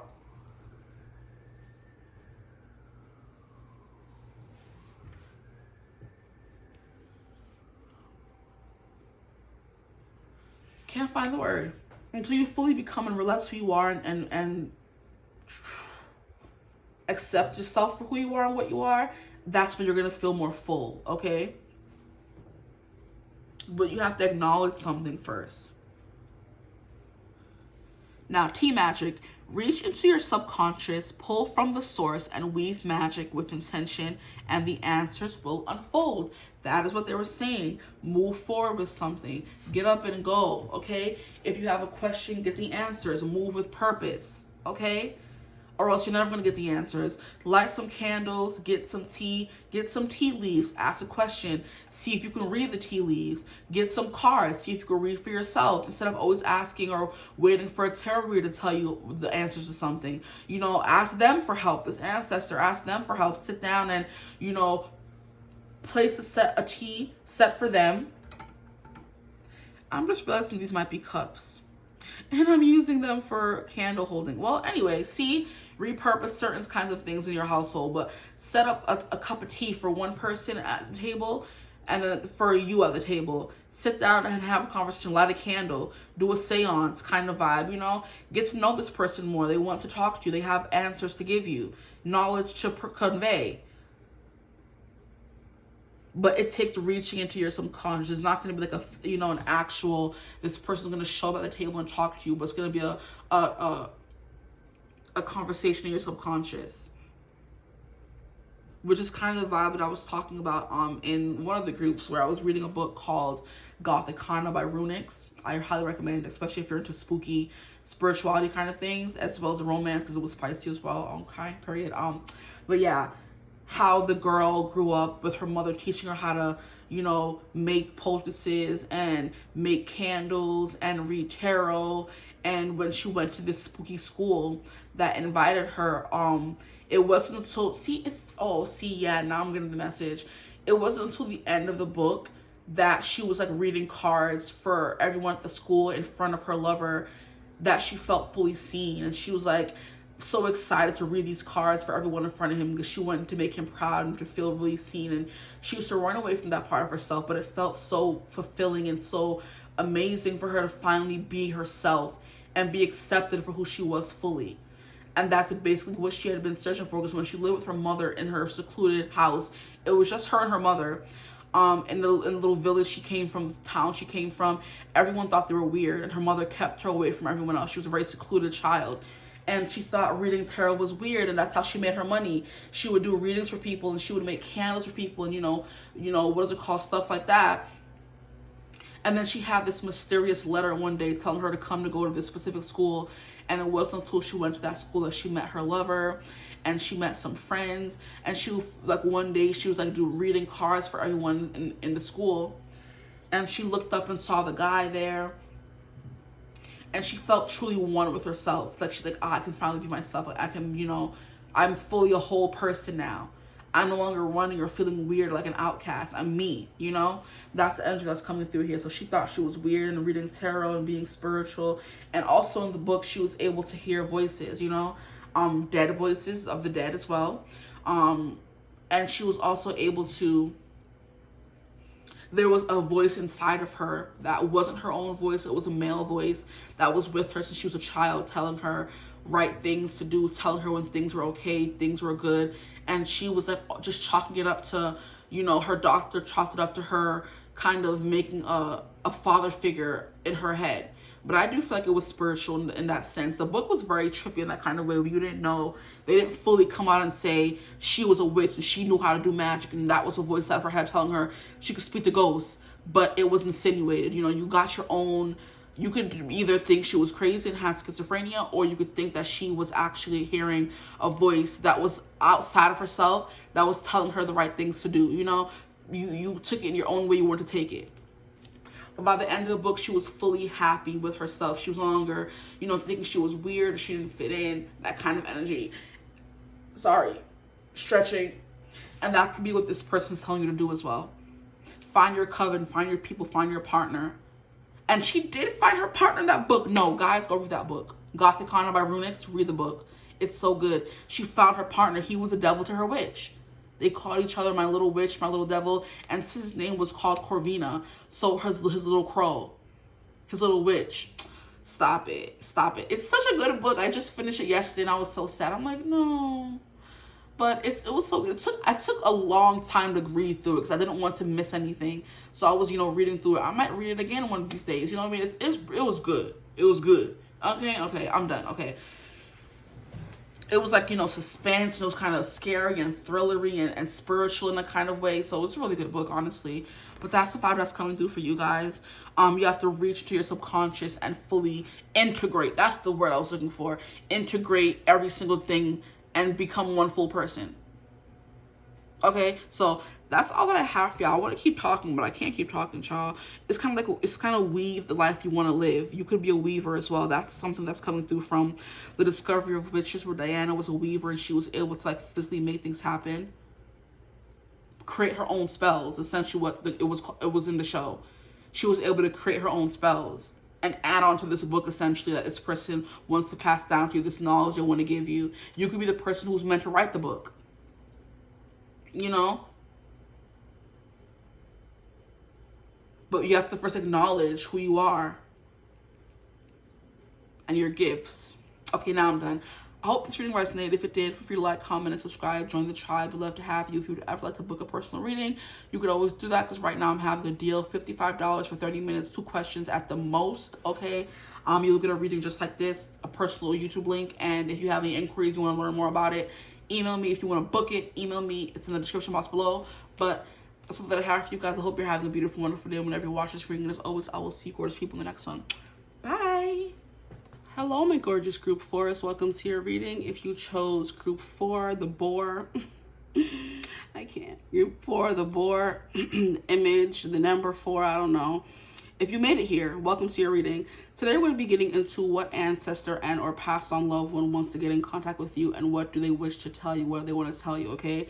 I don't know why I felt called to do 4 groups today. I was not a fan, because so far each group has been about 50 minutes long. So this is like 3 hours going on, about to be 4 hours of reading, and I'm just like, on my day off, I don't want to be doing 4 hours of reading, but I'm doing it. Just to let you guys know, I am doing a special, $55 for 30 minutes, 2 questions at least, and you get a reading just like this, a private YouTube link. If anyone is interested, you can email me. My email's in the description box below. But yeah. But anyway, yes, into the reading. I felt called to do 4 readings, and once I saw this card come out for group 4, oh my gosh, excuse me, I was super excited. So I'm just like, what? Do you see how powerful this looks? A wild boar with the fiery eyes and the fire going behind it. It's like, what? Who is this? Like, I'm intrigued. So I'm like, okay, I want to know who this ancestor loved one is coming through. So you have fire, so someone who is very powerful, someone who's very dynamic, okay? I'm going to get one more card since we're already on this deck. So far, each reading has been very different, so I love that for us. So if you feel called to more than one group, there could be more than one ancestor wanting to come through, so watch more than one. I did have a few repeat cards come through, so I do feel like some of you are already watching more than one, so love that for you guys. I appreciate anyone who's able to sit through an hour-long reading, okay, or about to be, almost. Group 4, please. And then we have Air the Spider. I'm getting a very ethereal kind of vibe coming through for you guys. With the air coming through and the spider. Move these over because I have space. An ethereal vibe. So what I'm going to do is start off by trying to get intuitive messages, then go read the book, and then lay out the cards, the tarot and the other oracle cards. So like group 3, I am getting a vibe of this being an ancestor who knew what it was like to live in the wild. This is like giving pre-civilization, if you will. Like there was not really houses, there wasn't, and it just got really dark in here. The sun can't be setting. I promise y'all, it got really dark around me for a second. Sure, I don't like that. And I'm home alone, so this is not, I don't like this. But anyway, I'm gonna continue. Yeah, this person could like take up so much energy that things start getting dim and lights start flickering whenever they're around. Because we have this one candle here that was flickering a little bit. Now that I'm pointing at it, look, it's pick and choose when it wants to flicker. Stop playing with my face. Yeah, there's something about that as well. So fire is very important for this person. They could communicate with you through fire. Or you could feel their energy very strongly. I'm hearing you could smell smoke, essentially.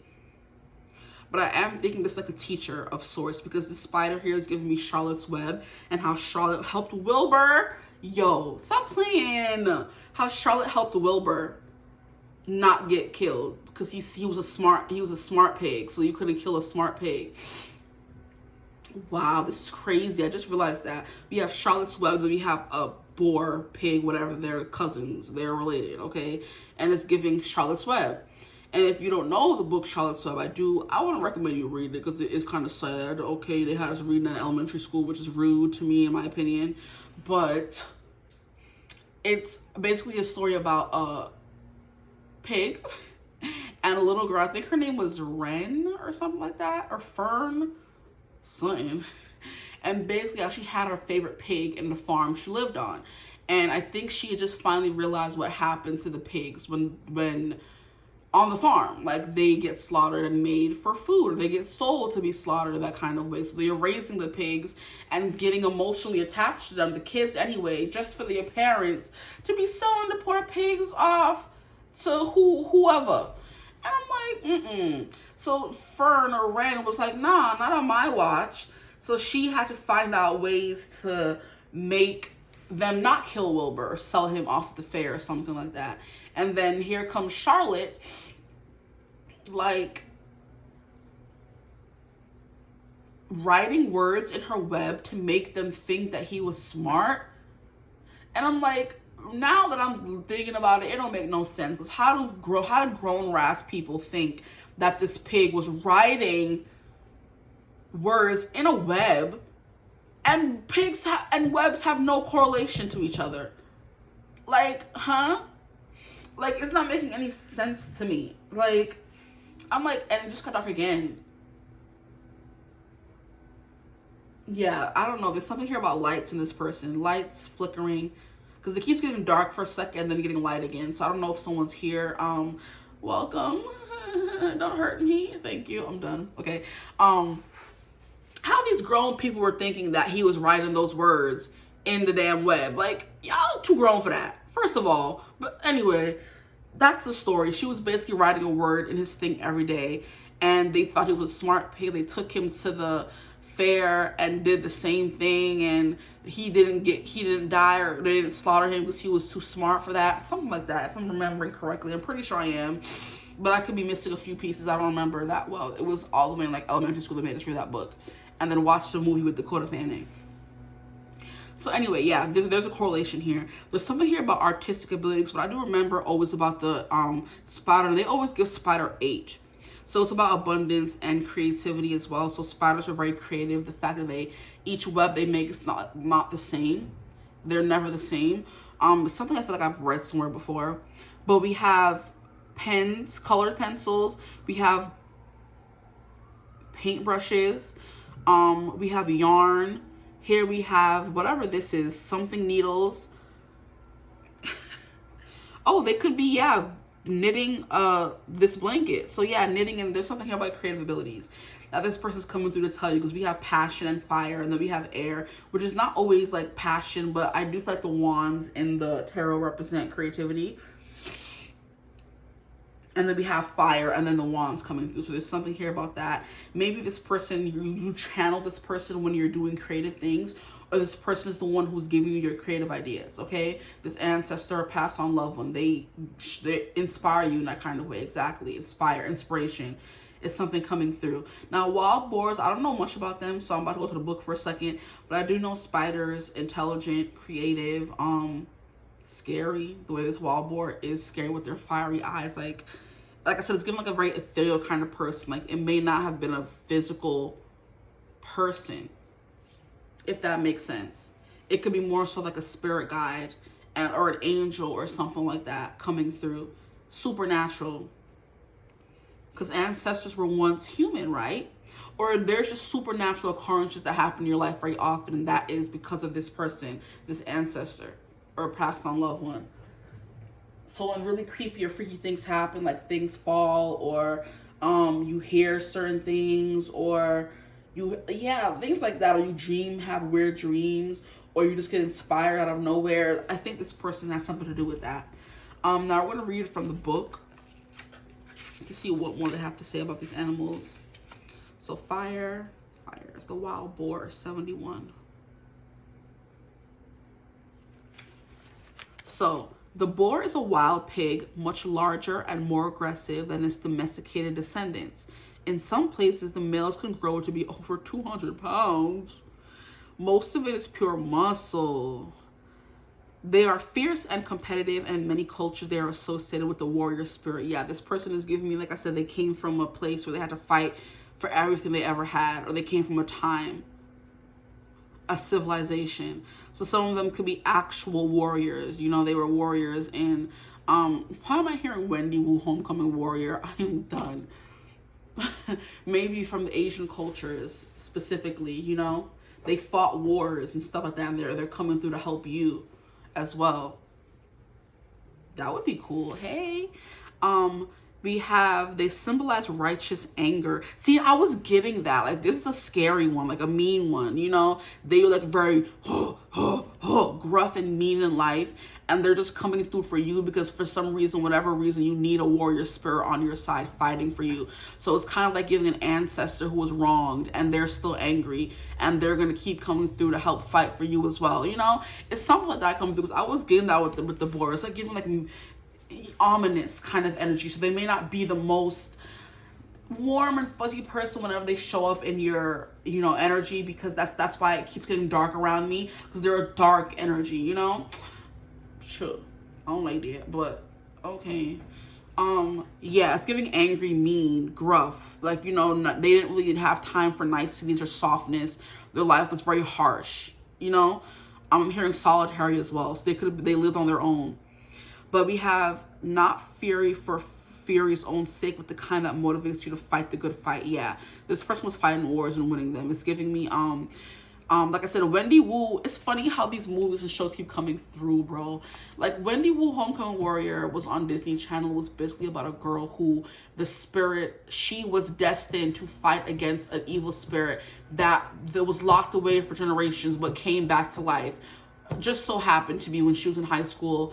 And she was like the girliest girl, the girly girl in school, the popular girl. And she was like kind of whipped. You know, her grandmother came to her one day and said, "It's you. You were the chosen one." So the warrior was reborn in her to fight that darkness. Was it Ran Clo or Ron Cro? Like, what the hell was that person's name she was meant to fight? Krevlo. I think that's Star Wars or something. Never seen them movies, but Cove Lo. Ren Clo, I think that is actually Star Wars, but there was something that she was meant to, Yon Lo. Yeah, that was the name. She was meant to fight Yon Lo or something like that in the movie, and she was a reincarnated warrior essentially, and the person who she had to fight would possess. Look at those possessive eyes. Possess the spirits of people around her and like just fight her in like a really dark, mean, menacing voice, you know. But she was the warrior who was meant to fight that person, you know. Not Wendy Wu, Homecoming Warrior coming through. So yeah, there's something here about that. You being a reincarnation of this person, that could be it.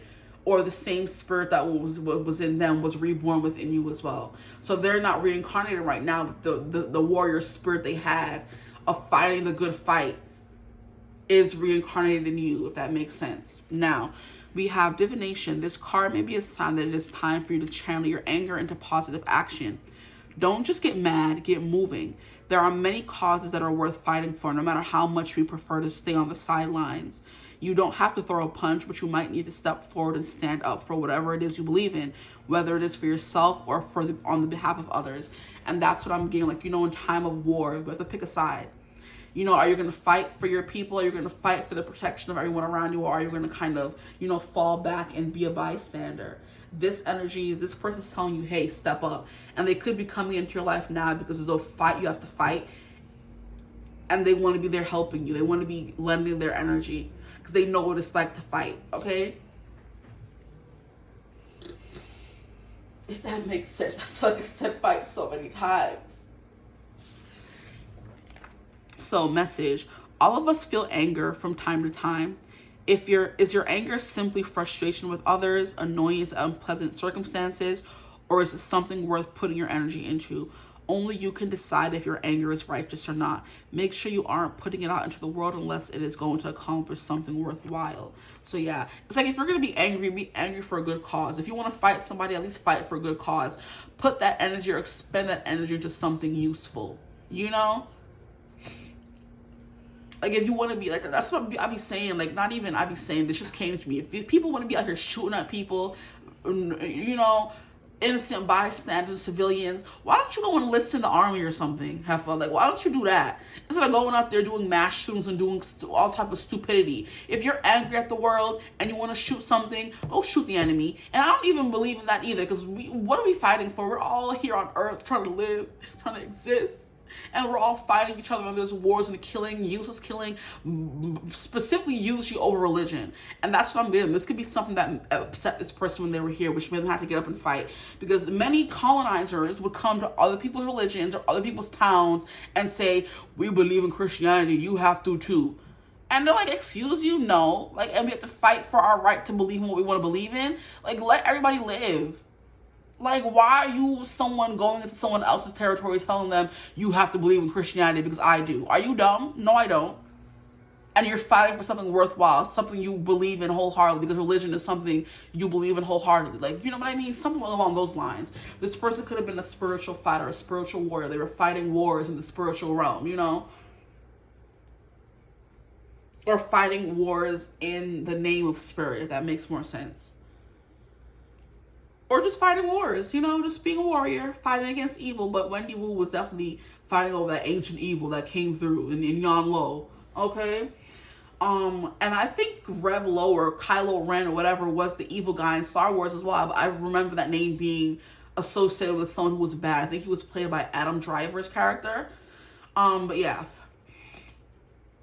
There's something here about evil, and you having to fight it. And this evil could possess other people. And you're the only person who's able to kind of see that in people. So this is the weirdest thing I've ever heard in my life. So when you feel angry around specific people, it could be because they have some demon or some evil spirit in them that's kind of reacting or jump-starting your evil, your anger, you know? So the specific people bring out the demon in you is because they could be possessed by demons, and those demons want you to be angry and do stupid things, because that's literally what they're meant to do, make you go down the wrong path and do things that you wouldn't do normally, you know? So it's like giving me how you're like meant to maybe cleanse evil spirits from other people, or you sense evil spirits, which is why when the light was getting low, I kept, you know, stopping and being like, excuse me, no, not here, not in my house, okay? And fire having to burn, you know, cleanse, because fire is a cleanser. It's just a harsh cleanser. It changes the state, the matter of something. So it would go from, you know, it would go from liquid to gas, and that can't be reversed. It would go from paper to ash, and that can't be reversed, you know, that kind of thing. So fire completely obliterates, and it's rebirth, because phoenixes are also rebirth, you know, represent rebirth as well. And what was I saying about reincarnation? Wow. Yeah, that could be something coming through here. For those of you who believe in that reincarnation, you could be this person reincarnated, or their spirit or energy is reincarnated in you, because Wendy Wu was still Wendy Wu. She was just able to be a warrior, and she didn't really have to practice. She just had those instincts in her to be able to fight. But she still had her same personality. So she got the essence and the energy of being a warrior from this past ancestor or whatever. And yeah, in that movie, she had a bunch of teachers coming and teaching her how to be. Yeah, so she didn't just have it. She had the strength and everything and the know-how, but she needed to hone that energy. And she had the flamingo to teach her balance. She had the tiger to teach her aggression. What else was there? The snake to teach her flexibility. It was the snake, the flamingo, the tiger. And was it just those three, or was it something else as well? The flamingo to teach her stillness, the tiger to teach her aggression, the snake to teach her flexibility in that movie. So there could be something here about you having to go through those things. You know, maybe you're someone who's more physical, and in order to be present, you have to do things like kickboxing is what I'm hearing, or fighting or something like that. And like they said, if you're angry about something, put it to use, put it to good use. If you want to be angry at the world, be angry at the world, but give it a purpose. You know what I mean? give it a cause, go to a specific cause, or go to the military and fight, or protect people, and become a police officer and do things for the good of people. If you have that anger in you, put it to good use. Don't use it for bad, essentially, okay? Now I'm gonna read about the spider. The spider is air. This is the first time we're getting air at all. You've gotten earth, fire, and spirit. We haven't gotten air. But air is thought and communication. So you could have like a psychic link to this ancestor or past on loved one or spirit guide. That's the vibe I'm getting as well. The spider is 55. 55. Angel number coming through. Now just flip to 33. Okay. 55. Now, the spider. The spider is able to create complicated webs with the silk it spins out of its own body. It is patient, agile, and fast. And what the bleep was I? Oh my freaking gosh. When I tell y'all, what was I saying about the people in Wendy Wu Homegrown Warrior? The flamingo taught her patience and stillness. The freaking snake taught her how to be agile. And what did the tiger do? They taught her how to be fast and aggressive. What are you telling me? Stop. Okay, I'm done. Like, I can't. Okay, it is patient, agile, and fast, and the webs themselves are surprisingly strong for such delicate seeming structures. While many people are uncomfortable with them, spiders are actually useful and, with a few notable exceptions, harmless. Yeah, a few notable exceptions. The spider has been featured in numerous myths, including the Greek story of Athena and the Arachne, and the West African story of the trickster god Anansi. They represent creativity because of their beautiful webs, of which no two are alike. See, I said that too. Let me stop. Divination. If you get the spider card, the universe is likely telling you to get creative. Creativity can take many forms, like, yeah, kickboxing, stuff like that. And only you know which one is right for you. Writing, painting, pottery, music, and even practical approaches like carpentry, which is, you know, electricity, building houses, stuff like that, using that aggression and anger you have, or just abundance of energy to do things that are beneficial for other people instead of being destructive with it. Yes, whatever creative endeavors attract you, now it is time to put your heart and soul into them. Now it says, creativity, the message. Creativity, like spider webs, is completely individual. Are you allowing your inner muse to shine, or are you finding excuses, like lack of time or ideas, to cramp your style? Do your own thing and don't let anyone, not even your inner critic, which is often tougher than anyone from the outside, tell you it isn't good enough. Practice until you get better, or play around for fun. Creativity feeds the soul. What are you doing to feed yours? And 8 is also a very spiritual number. Like I said, it represents abundance as well. And creativity, and it represents an unending cycle. So like I said, reincarnation is something that's coming through very strongly for you guys. Now I'm going to use this tarot deck here. It is called the Debray tarot deck. And it was too cool for me not to get it. I usually like colorful, beautiful decks like this, but this one's like very dark and like abstract. There's not much to the imagery, but I've been getting messages, so we're going to see what comes through for you guys. I want to know more about this ancestor and what they want to tell you. So please, for my group, one's peace spirit. Who is this ancestor, spirit guide, passed on loved one, and what do they wish to tell? This could have been someone who was very angry in their life, which I think we kind of went over. But it's like, in order to kind of identify someone, if this is a passed on loved one you may have known, someone who was always angry all the time. And I kind of feel like they used that abundance of anger and aggression they had for the wrong things. So I'm getting a very scary vibe from this person. So we have 3 of Pentacles in reverse. We have the Magician. We have the Devil in reverse. Okay. Yeah, this person, I don't know, I want to say they were misunderstood, or they used, it took them a while to get a handle on their magic. They could have started off using it for bad. Oh, wow, we have Strength in reverse. Are all these major arcana cards? We have the World in reverse. We have Judgment, and then we have the Ace of Swords in reverse. What the heck? This is something. We have space to just move these over. And move them down a little bit. The Devil in reverse. We have Strength in reverse. We have Ace of Swords. I mean, I guess we could put it there. Why not? Because I know that came out last, but it wants to go there. Let me get up for a second and see how much space I have in the camera. So we have a little bit more space to move over.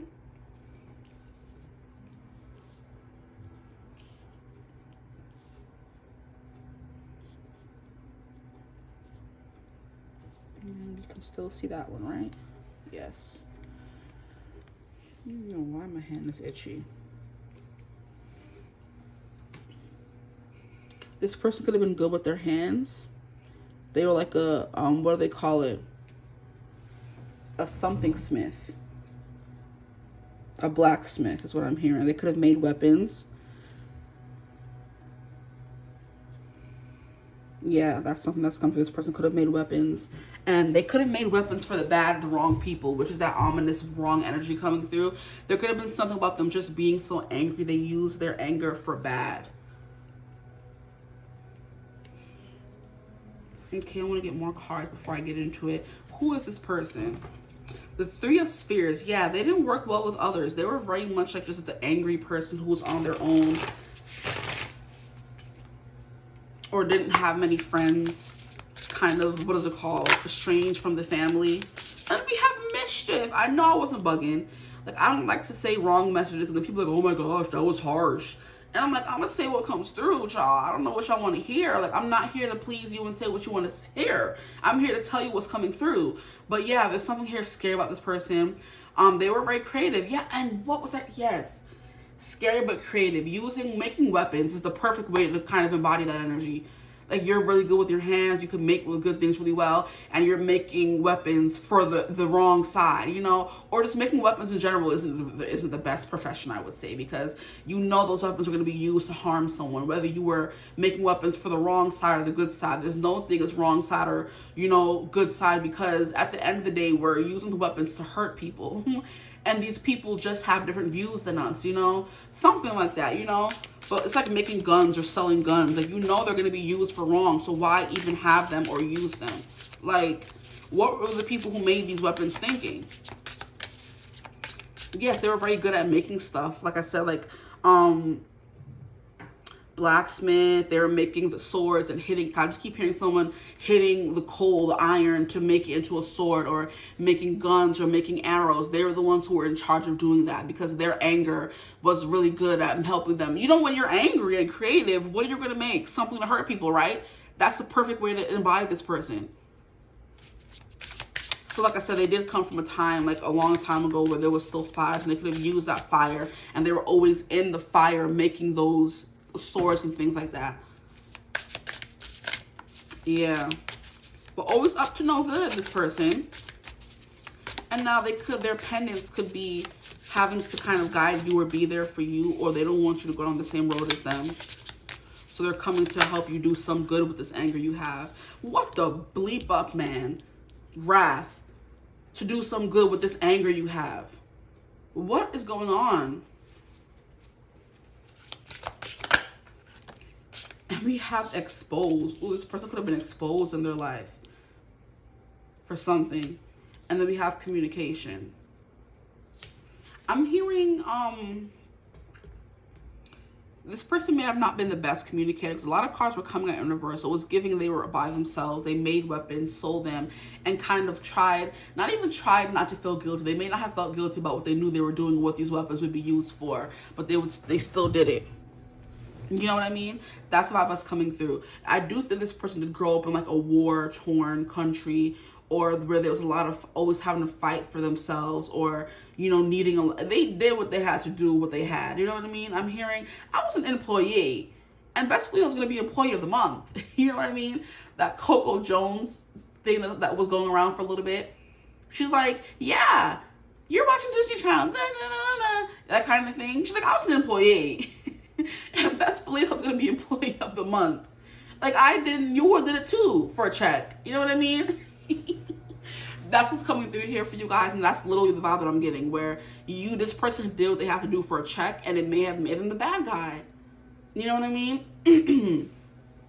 But I'm hearing they were a bad guy with style. Oh, please, get out.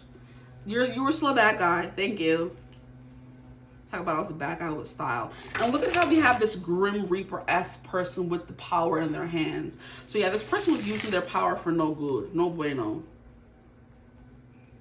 And they were scary and they were ominous. Exactly. So maybe people kind of shunned them and made them the bad guy before they could even show who they actually were.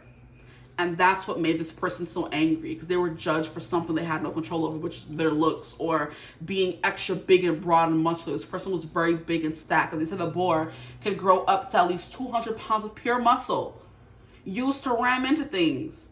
You know? What are you telling them? Nothing. Who's fighting against them? No one. Who's beating them in a fight? Probably no one either.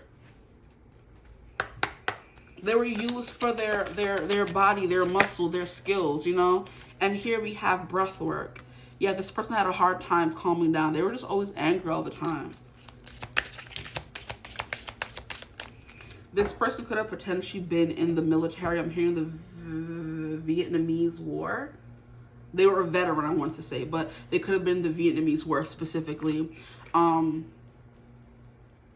And they did and saw things that they didn't want to do or see, but they did what they had to do for their countries, literally the thing that's going on. And that could be somebody in America as well, wherever you are in the world. When you're fighting, nobody wants to be at war. Nobody wants to be fighting. But sometimes you have to do things you don't want to do in order to protect your homeland, the people there. In order to protect their family, this person had to be, maybe the only way they could make money was to make weapons. And you understand that need to take care of your family. So I can't judge them too harshly, but their actions had consequences. They were making weapons that more than likely kill people. And it was like, okay, you know, are you a bad guy? Are you not a bad guy? Who knows? You did what you have to do, what you were given. That's it. And it made you the bad guy. The Three of Pentacles is also something about making money or jobs or working. So like I said, this person worked by themselves. Like they made things by themselves, you know, maybe, custom items where people wanted it to be like perfect. This person was all about quality and craftsmanship is what I'm hearing, you know. They made it perfect. So if you wanted to go to someone else to make a raggedy, you know, sword, fine. But this person, you came to them if you wanted something that was actually good, you know. I'm hearing enduring, withstanding, something like that. Something that showed their craftsmanship, their creativity. One of a kind you couldn't get anywhere else. That's what this person came in. And look, it's giving this sword. This is like a special, beautiful sword that only you know their swordsmanship or you know their craftsmanship when you see it. And everybody came to them for what they were able to create, you know? And it could have been something or a profession they found out of anger or necessity, you know? And they were still able to put their creative spin on it. Because what can you possibly do with like a knife you're supposed to use to kill people? They did patterns and things, and not one was like the other. Like the web said, not one web was like the other. No two are alike. So whatever this person made, their craftsmanship, it was like world known or you know what I mean, world renowned kind of vibe, where it's like a Van Gogh piece or something like that, or a Mona Lisa. There's only one of one. So this person would make a sword and they would never make the same kind of sword again. So now it became a, not an amenity, a privilege, now it became a novelty is what I wanted to say. Where someone wanted one of their pieces and that kind of vibe, and people would fight over it, you know, essentially.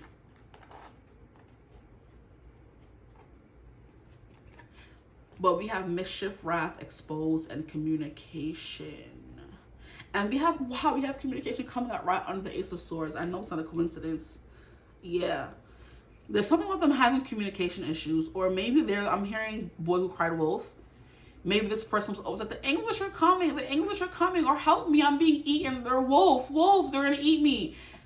And it's like, when the wolf actually came to eat them, that child got ate up. Because the village was sick and tired of them saying, you know, the English are coming, you know, the British are coming. And they never came. And they stopped believing them. It's also giving me a scene in One Piece. I forget the name of the character, but he's supposed to be the goofy character who is with the quiet girl. Like, she's the rich quiet girl and her parents left her money and they're together.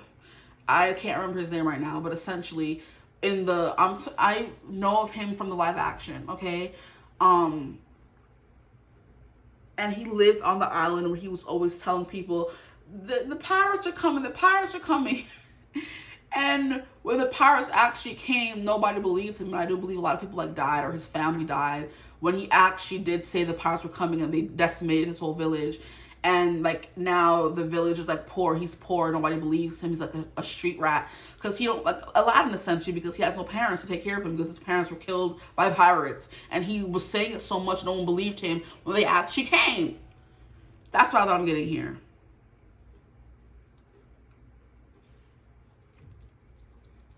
But allow your breath to expand your spirit and fill your heart. Interesting. And then we have falling leaves. Let go of the things that weigh heavily on you. You deserve to take up space. Yeah, there's something here about having a chip on your shoulder or a grudge. And then harvest moon. Look at that creepy castle. Show your heart and move gently into the coming of self. So I do feel like this person had to deal with anger a lot. Because of maybe the unfair lot they were given in life. I'm heard one more card. And they had to learn to find that peace and be okay, or, you know, breath work, breathe through all of this wrath. Is something that's coming through. And I do feel like these are also things that they want to let you know as well. And here we have Reaper. What was I saying about that magician energy? And this is a creepy person in this picture. We have for the birth of something new to manifest. For the birth of something new to manifest, the death of something holding you back is inevitable. So basically saying in order to get something new, you have to kill something else, you know? And that could be what this person has to do. They have to, you know, pillage and plunder and, you know, unalive people in order to get what they wanted, in order for the birth of something new to come. And like I said, how it depends how you look at it. Because if you're thinking of, in order for Christianity to thrive on this land, we have to kill off all the people who are not Christian or who do not want to conform. And that's what happened. That's where they're the villain. But they just thought they were doing the right thing because they were under command to do this and do that. You know what I mean? So it's like not everything is black and white, but they're not saying that they weren't a bad person, did bad things. But they're just saying there's different sides to the story, essentially. They have realized that they're the bad guy. Or they were to the people who they did harm to. The same way every person's a bad guy to the person that they did harm to. Falling leaves. Let things go that weigh heavily on you. You deserve to take up space. This person has to let a lot of things go, to forgive themselves a lot. And you could be going through the same thing. Whether this be an ancestor or a spirit guide, they're telling you their story so you kind of relate to them and you're able to change your story. They're telling you things fall, things die, things move on. It doesn't matter what happens, whether you get over it or not. Time is going to keep going. So you might as well heal with time. Because in fall, nothing stops leaves from falling. You have to kind of come to terms with the fact that leaves are going to fall. Winter's going to come. It's going to be cold, dark, dank, desolate, you know, cold. And then we're going to have to move on to spring. But spring does come. But you have to get through the winter first. I'm hearing it cannot always be day or something like that. What is that song? I think it's like a Kanye West song.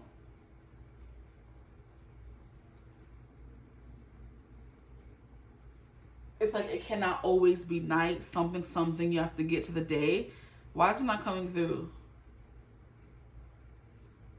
It's like an old lady saying it. It cannot always be day or something like that. You know, if you know what I'm talking about, you know what I'm talking about. But that's what's coming through. It's not always going to be dark. There's always going to be a sunrise. We're always going to be able to start new, start over, start fresh. If you think you've done so many bad things in life you can't come back from, tomorrow's a new day. Now we're getting towards the end of the year where things come to die. Let this portion of you die with this winter. And when spring starts anew, you become a new person. You know, grow. But harvest moon, slow your heart and move gently into the coming of self. Anger is not who you are. It's not a person. You are you, and anger is just something you feel. It's an emotion. You don't let your emotions control you. is something that this person could become to tell you as well. But the Reaper, for the birth of something new to manifest, the death of something holding you back is inevitable. I wish y'all would have put freaking commas here. The way they have me reading it, I'm like, what am I saying? You have to put your own commas. Because I know the way I just read it before was not making no kind of sense. And now I'm reading it again and it makes sense. For the birth of something new to manifest, comma, the death of something holding you back is inevitable. No wonder I can never understand these cards. There's no commas or punctuation. Shoot. Anyway, we have Witch's Rosary. Craft your skills with intentions repeated. What was I saying about skills? Oh my freaking gosh. And craftsmanship. Yeah, this person used to make things. And they're telling you to tap into that energy. Or what they're saying is use your anger to fuel your creativity. If you don't want to go to war, you don't want to do this, use that anger to make stuff. Bang on an iron cast skillet. On an iron to make a sword or something. You know what I mean? And one of these cards, this card says something about art. You know, if you want to use your hands to do something, knit a sweater, paint a picture, bring your emotions to life on a board so you can kind of release them and let them go and move on. That's essentially what this person's telling you to do. Use creative outlets to heal yourself. Essentially, let the anger out. But craft your skills with intentions repeated. A practice of magic powered by purpose. Purpose is a big thing coming through. Maybe through at creative arts or creative outlets, you find your purpose. And that's the magician, you having that thing that everyone doesn't. And said unto them, Verily I say unto you, if ye have faith and doubt not, ye shall not only do this which is done to the fig tree, but also, if ye shall say unto this mountain, be thou removed, and be thou cast into the sea.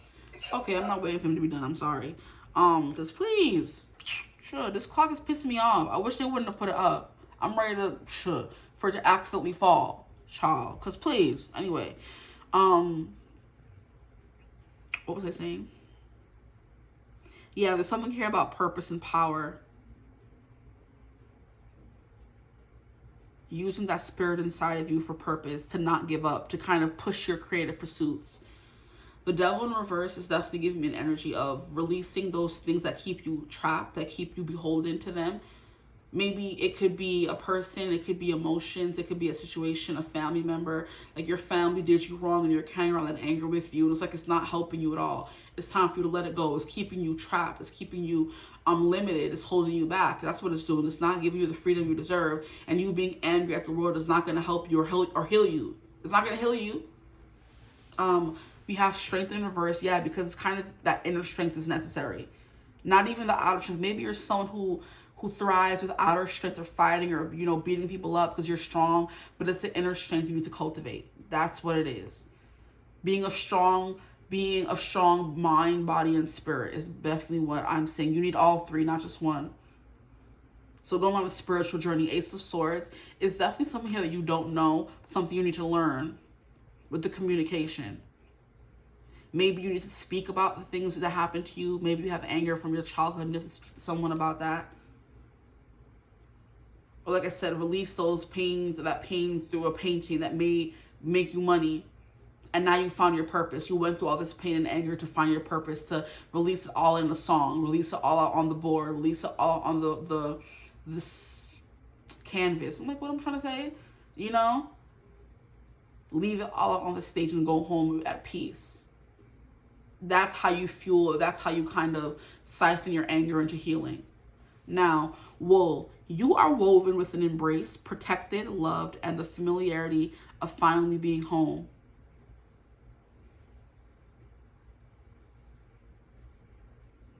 So knitting, look, this lady's knitting. Exactly. Let me make sure you can see it. Move. Close.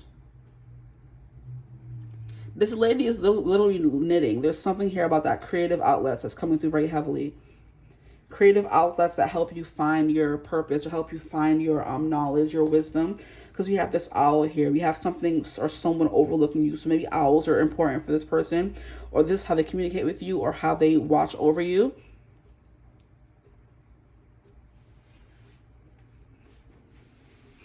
With the world in reverse, it definitely gives something about not moving on, because the world is the end of a cycle. If it's in reverse, it's something you don't want to let go of. So a grudge, like I said, anger, some emotions that are no longer serving you. There's something that you're holding a grip on. And the judgment in reverse is not being able to fully dive into your purpose, your inner calling, your destiny, essentially, because you're holding on to something and not releasing the past. That's something that is definitely coming through here. You don't want to come to terms with the things you may have done wrong with all these cards coming out in reverse. You're letting these things trap you. The devil in reverse is finding freedom from those things that trap you. Like, you know, what is it called? Generational curses. Like, everyone in my family became a drug addict. That doesn't mean you have to be one too. Everyone in my family was abusive, and my mom was abusive, and she married an abusive man, and then he was abusive, and he abused us. And instead of you turning and, you know, perpetrating that cycle, perpetuating that cycle, you become the person who doesn't abuse. Heal, get help, talk to someone, get therapy, something. It's vibe that's coming through. Or fuel it into creative outlet. Like I said, many people who are the best artists, the best singers, the best sculptors, the best whatever, are the ones who have been through the most, and how they're able to help people feel their emotions through their music. And that is your gift. Making clothing, wooling a blanket. It doesn't even have to be anything that you make money off of or that you become professional for. It's just something you do to help you heal.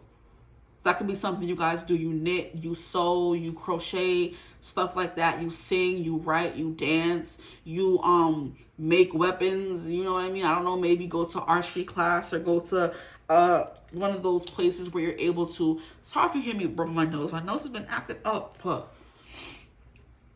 I know readers say, oh, that's the messages coming through. That's confirmation. Yeah, I know, but it's annoying. Okay. Anyway, I'm going to one of those places where you're able to like break stuff and let out that anger. Use that passion for something else.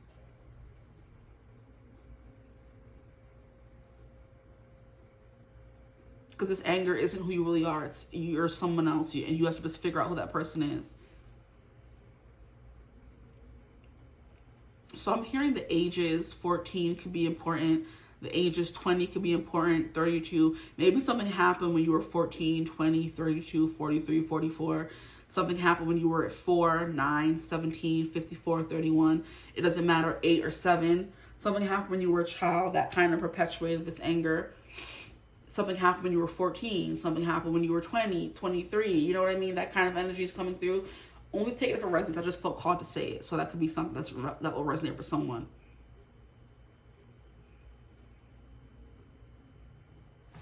Make sure we're still recording. We haven't fallen off. But yeah, I think that's all that I have for you guys. There's something here about you not moving on from something, you letting something hold you back. But you not having to find outer strength or, you know, visceral, physical strength, but you having to find inner strength. That's where your true power your lies. And we have a lot about candles here, so candles can be important.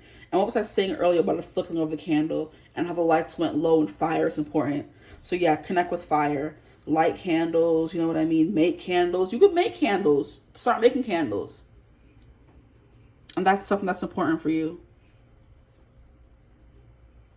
But owls are important. So is sitting down. Look at all these. Bring it up so you can see it. Look at all these things she's knitted already in the corner there. And she's probably put her own little stamp onto it, and people may want to buy it because it's a custom or, you know, from her. That could be your legacy or this person's legacy as well.